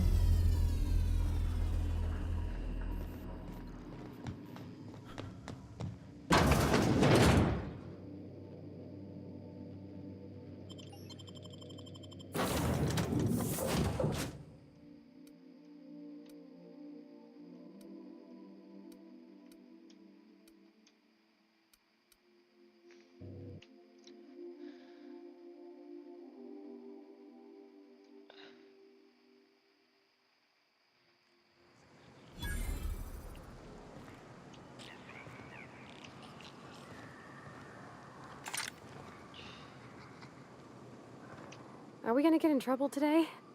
Not that I want to, just seems to happen around you, is all.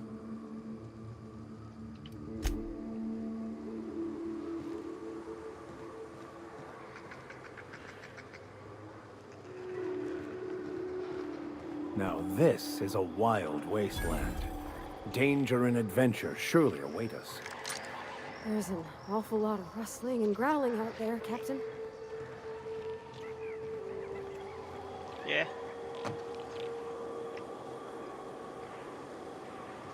Sure. Get ready!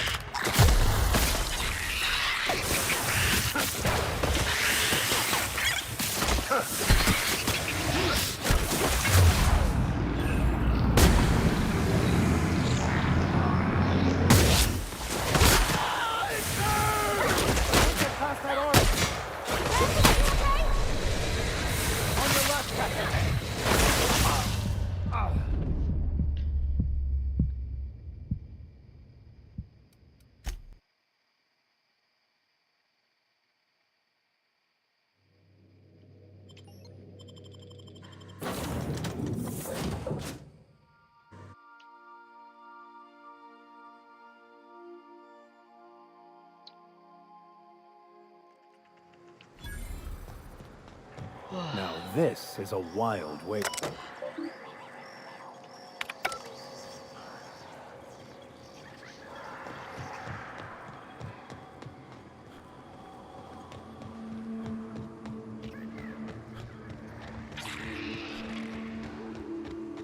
Here they come.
Hey, good morning. How are you doing?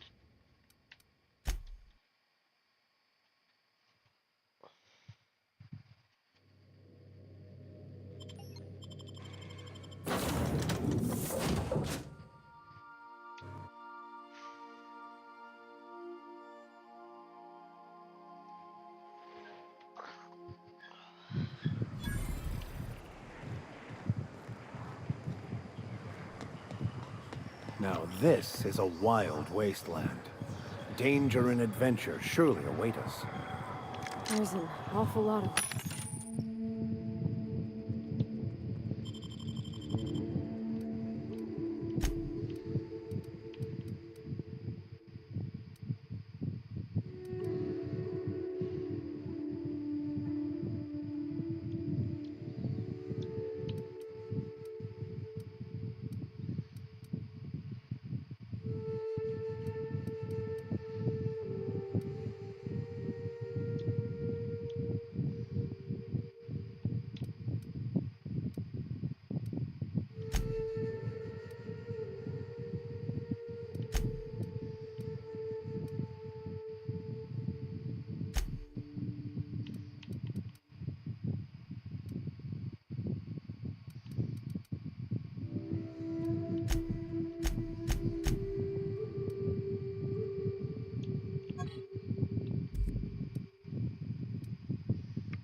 Swinging and growling out there, Captain.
Incoming!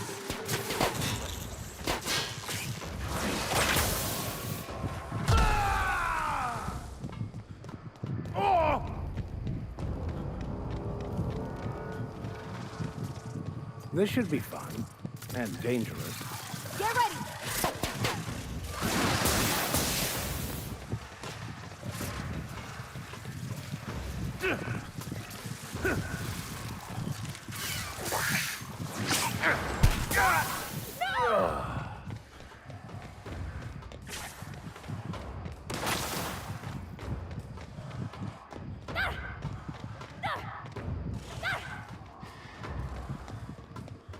Here they come! I don't even think I was supposed to be doing this.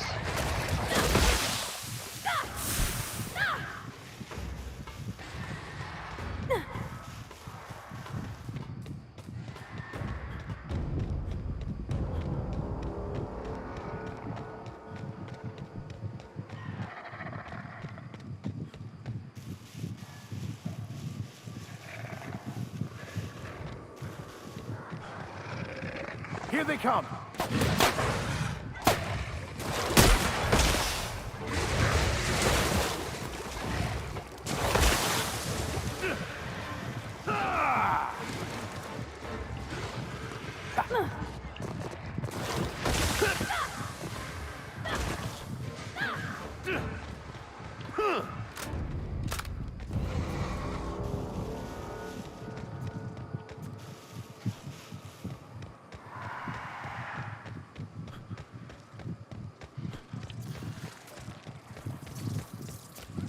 Here they come.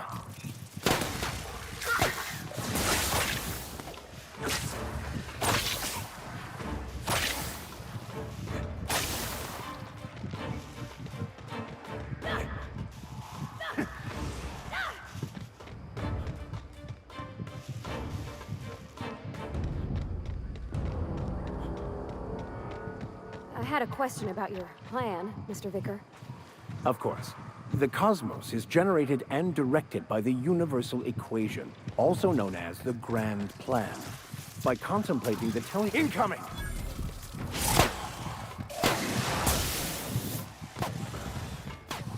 I have a feeling we're not supposed to fight those things.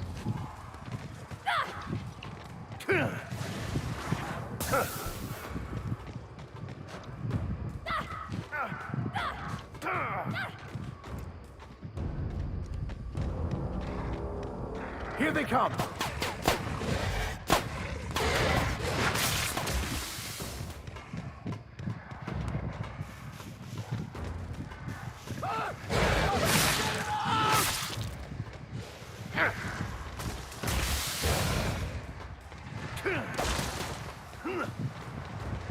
Behind you, Captain!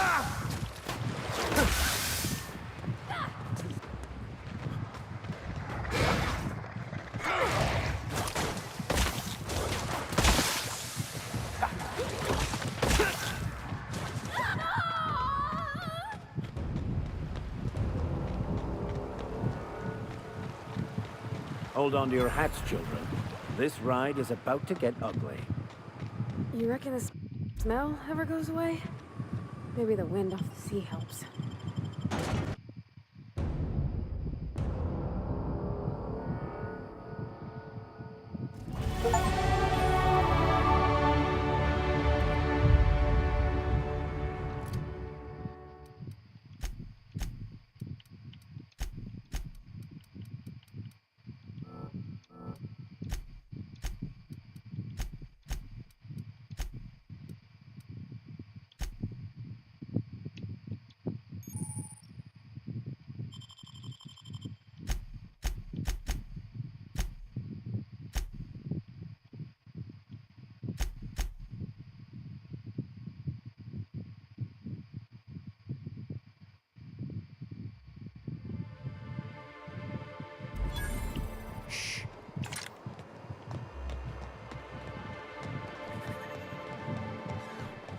Help!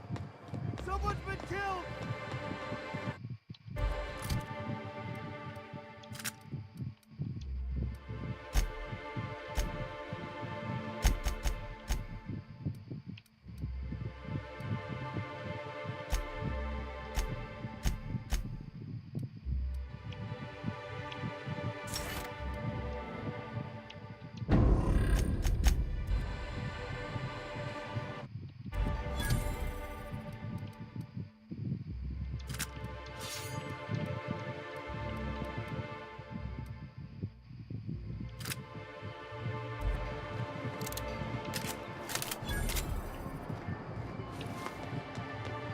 Wrapped mask and painted eyes, right here.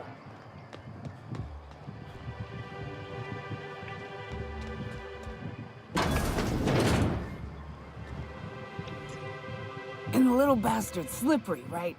On account of its blood, so it's sliding all over the place, trying to crawl away. Getting so I can't tell the blood from the mud. Don't interrupt, it's rude.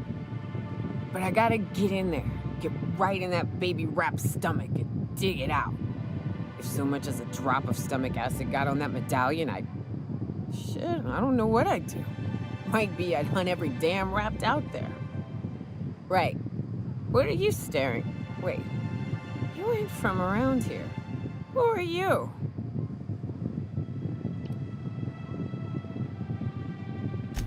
Ooh, charmer. Don't get a lot of that around here. Folks mostly grump at me about how I should join the MSI payroll. Nice change of pace.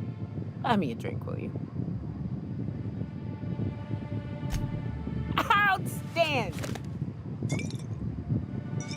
What are you doing in Stellar Bay, stranger?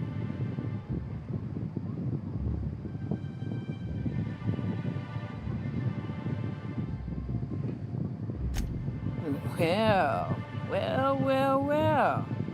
Let's get down to brass nuts then, shall we? Wait, that ain't it.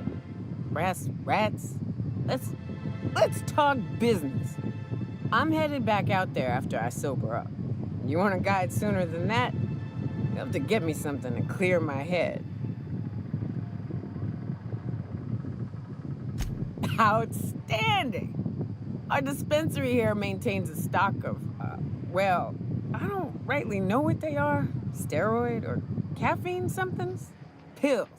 They're very good. I'm cut off for the month, on account of needing one just about every damn day. But I'm sure you've got your wily ways. Fetch me one and we'll be all set.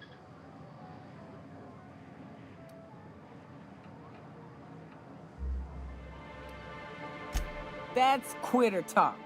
You want me shooting straight? Give me my meds.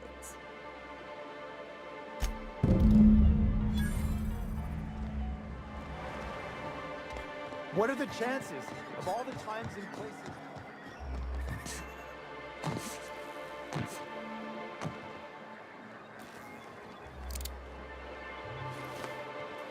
Something you need?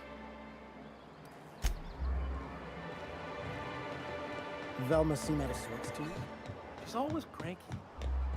If Velma's capable of running the Hello, dearie. Why, I don't believe I've seen you before. And with sweet cheeks like those, I'd remember. What can Auntie Abigail do for you?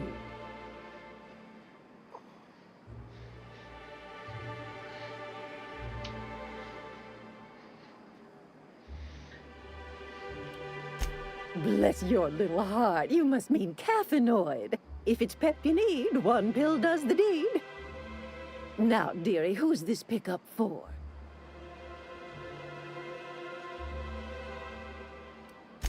Oh, her. It's none of my business, but I have told her Dr. Williams would bump up her monthly allotment if only she'd join MSI. Contribute like the rest of us. Now I've gone and said too much. And you know me, dearie. I don't like to pry.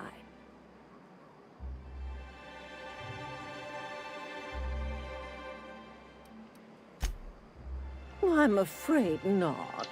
Dr. Williams managed the town's allotments from his terminal upstairs. Even I can't access them.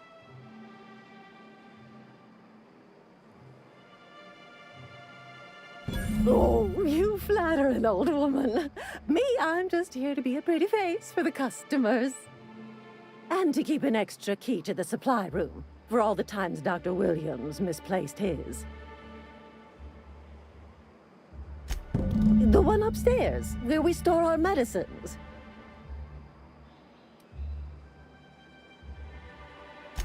In the town graveyard, I'm afraid. Poor man was always searching for the flower of enlightenment. On the way, he tried some rather daring substance combinations. The graveyard's near the southern ruins. You're certainly welcome to pay our respects, but the bodies tend to attract beasties. Do be careful. I'd hate for anything to happen to you, dearie.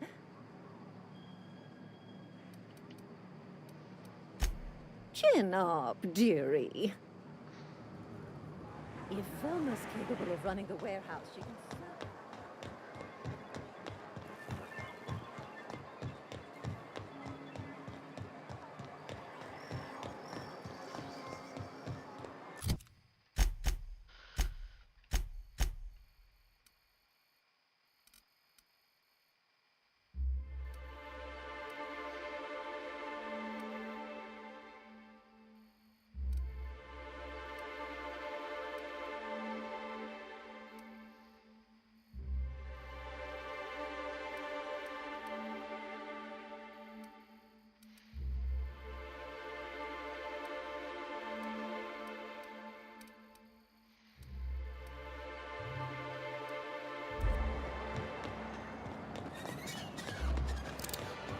Sir, please, I need your help. I can pay.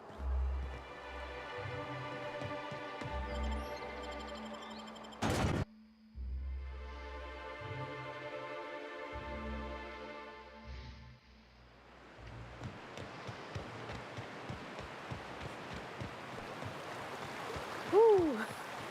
Smells like those old Sundays when we'd unload salt tuna shipments at the cannery. The trick is not to breathe through your nose. Oh, good.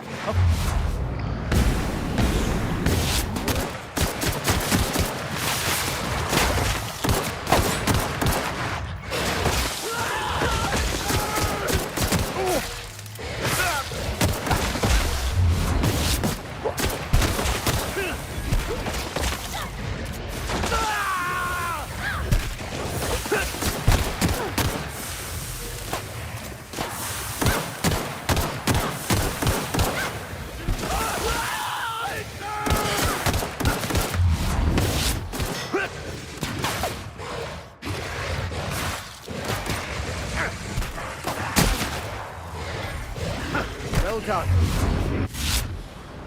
We are victorious.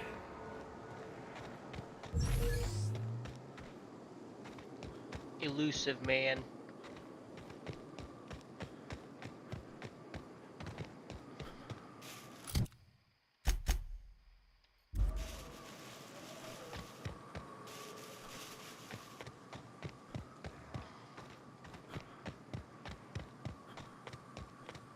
I wonder what secrets these ruins contain. I wonder who used to live here. Do you suppose anyone remembers anymore? Here they come!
Get out! Get out!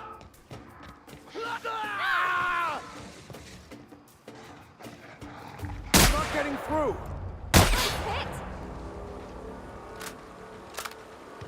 Hey, Mr. Vicar. Do you ever get a little bit homesick for Edgewater? For that ocean stink? No, I do not.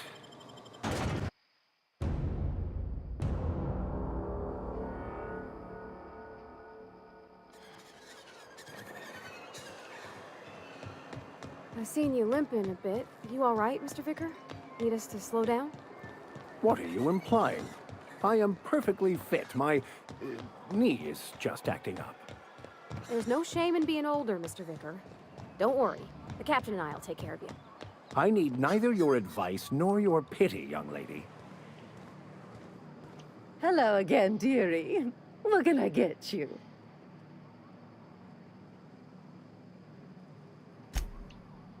And what a helpful young man you are. Nothing like a little pill to liven up the spirits.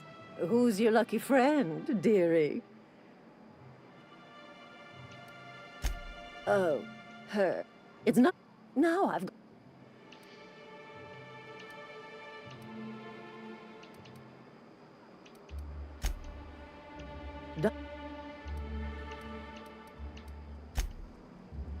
Hello again, dearie. What can I get you? Such a pity, isn't it? But I suppose it's an important reminder that one can have too much of a good thing. Even cost tolerine.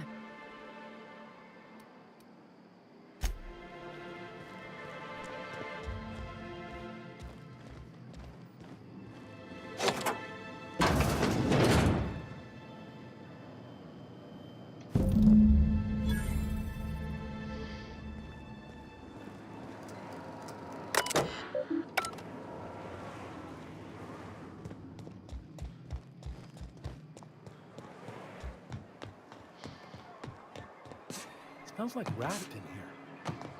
Oh, it does work.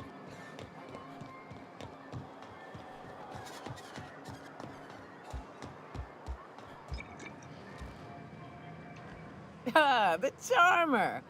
Welcome back. Drink, chat, or business? All of the above?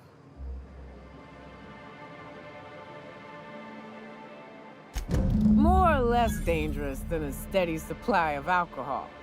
Give it here. Whew, that hits the spot. Right in the, oh, no, there it is. There it is. Yes. We're in business. Let's go. Great. Where to? Oh, Hiram? I ain't checked in on that man in an age. He's running the giant radio tower we lovingly call Devil's Peak. We'll be going south and west, mostly along the road till we're past Fallbrook.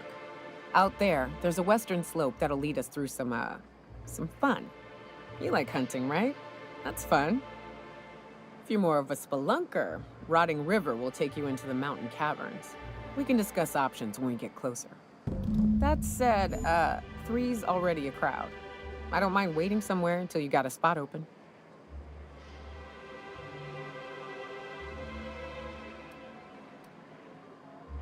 As long as you've got my back, I'll have yours.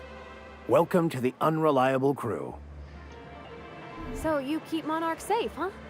That's real honorable work, Miss Nuka. Oh, no. Monarch ain't safe, even with me around. I've just got intimate knowledge of its dangers and an abundance of fortitude. Folks... You ever been off Monarch, Nyoka? Before you met the captain, I mean. Nah, I mostly just drank and hunted. As soon as you stop to dream of other things...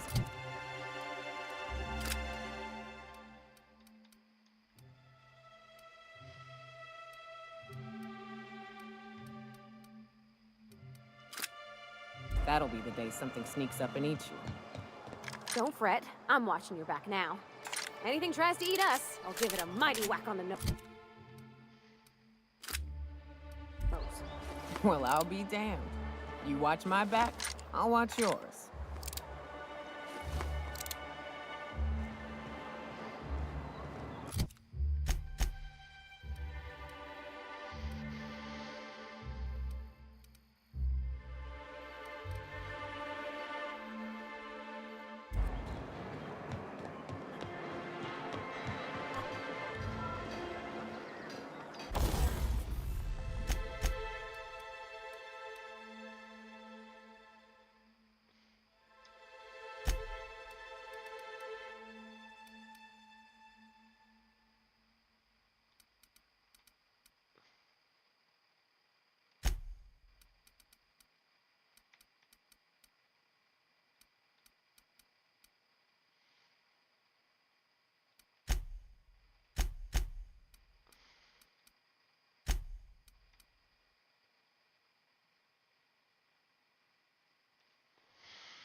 Hello, stranger.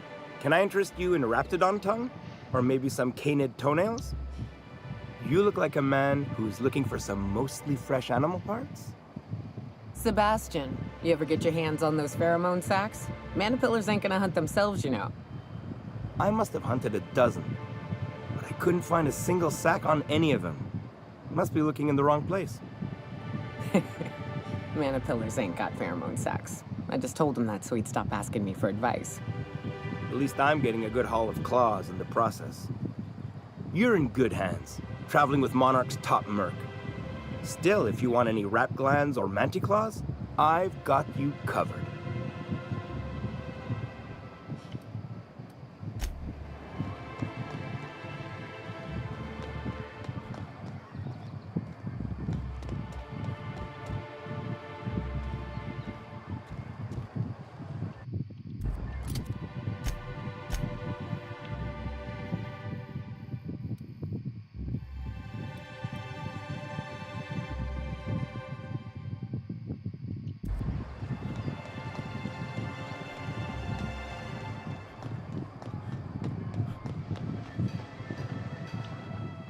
Well, well.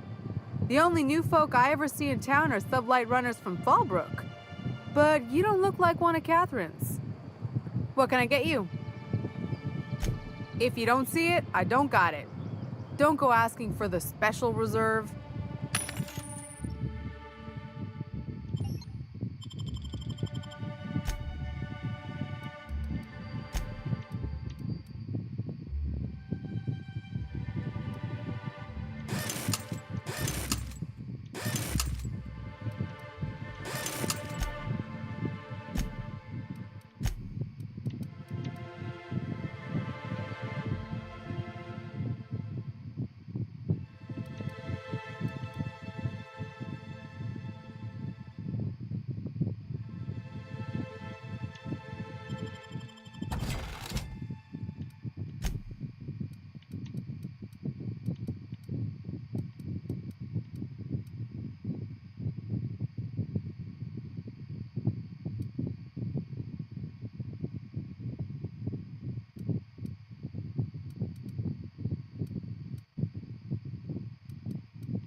Before you ask, Nyoka, I still don't sell caffeinoid.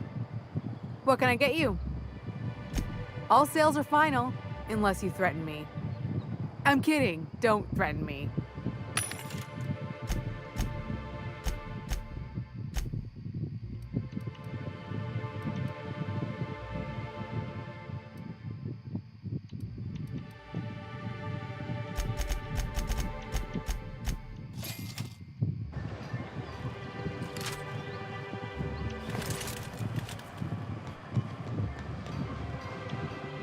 Before you ask, Nyoka, I still don't sell cap. What can I get you? If you don't see it,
Join me for a second, will you? Hey, got a favor to ask you. Figure while we're out here in the... preferably before we get to Hiram's. It's on the way, don't worry. You don't seem the type to run off and get yourself killed, and I could use the help.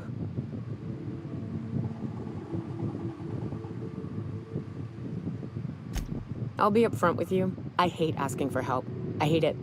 Every time I give someone the opportunity to disappoint me, they seem to make it their most immediate goal.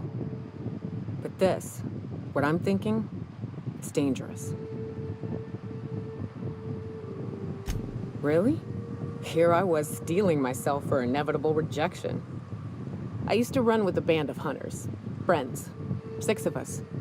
We were on Monarch when the corporations pulled out, and we helped a lot of people pick up the pieces. I haven't seen 2 of them in years, and the rest I know to be dead. I'd like to gather their effects and bury them all in the same places, like the family we once were. First, we go to Hayes. I buried him a ways from our encampment. I need to pay my respects. I'll show you where he rests. He had a medallion in his effects. That's what I'll bring home to Barry. Then we find my 2 lost trackers and bring them home. A long time ago, we built an encampment in one of Monarch's cave systems.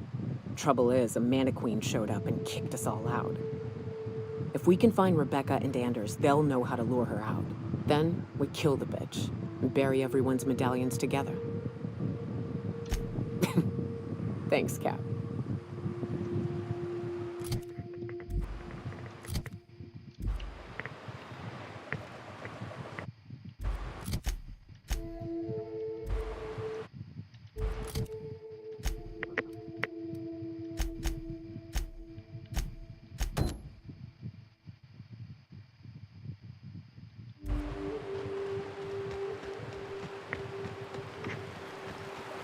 Good old Stellar Bay. Only place on the planet that don't stink of sulfur. On account of it stinking like fish instead.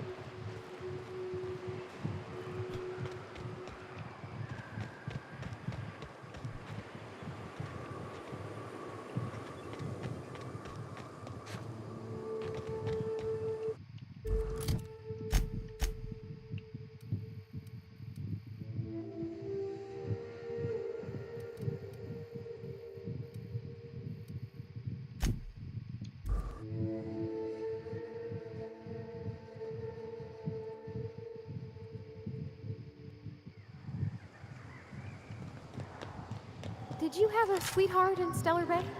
I had a fling or two, sure. But on Monarch, relationships ain't usually meant to last.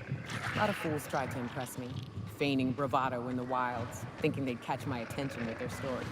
It was cute. Not so cute when they're— Watch out!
Not so cute when their act got themselves munched. You know what's sexy? Confidence. You know what ain't? Disembowelment.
Incoming! Don't mess with us.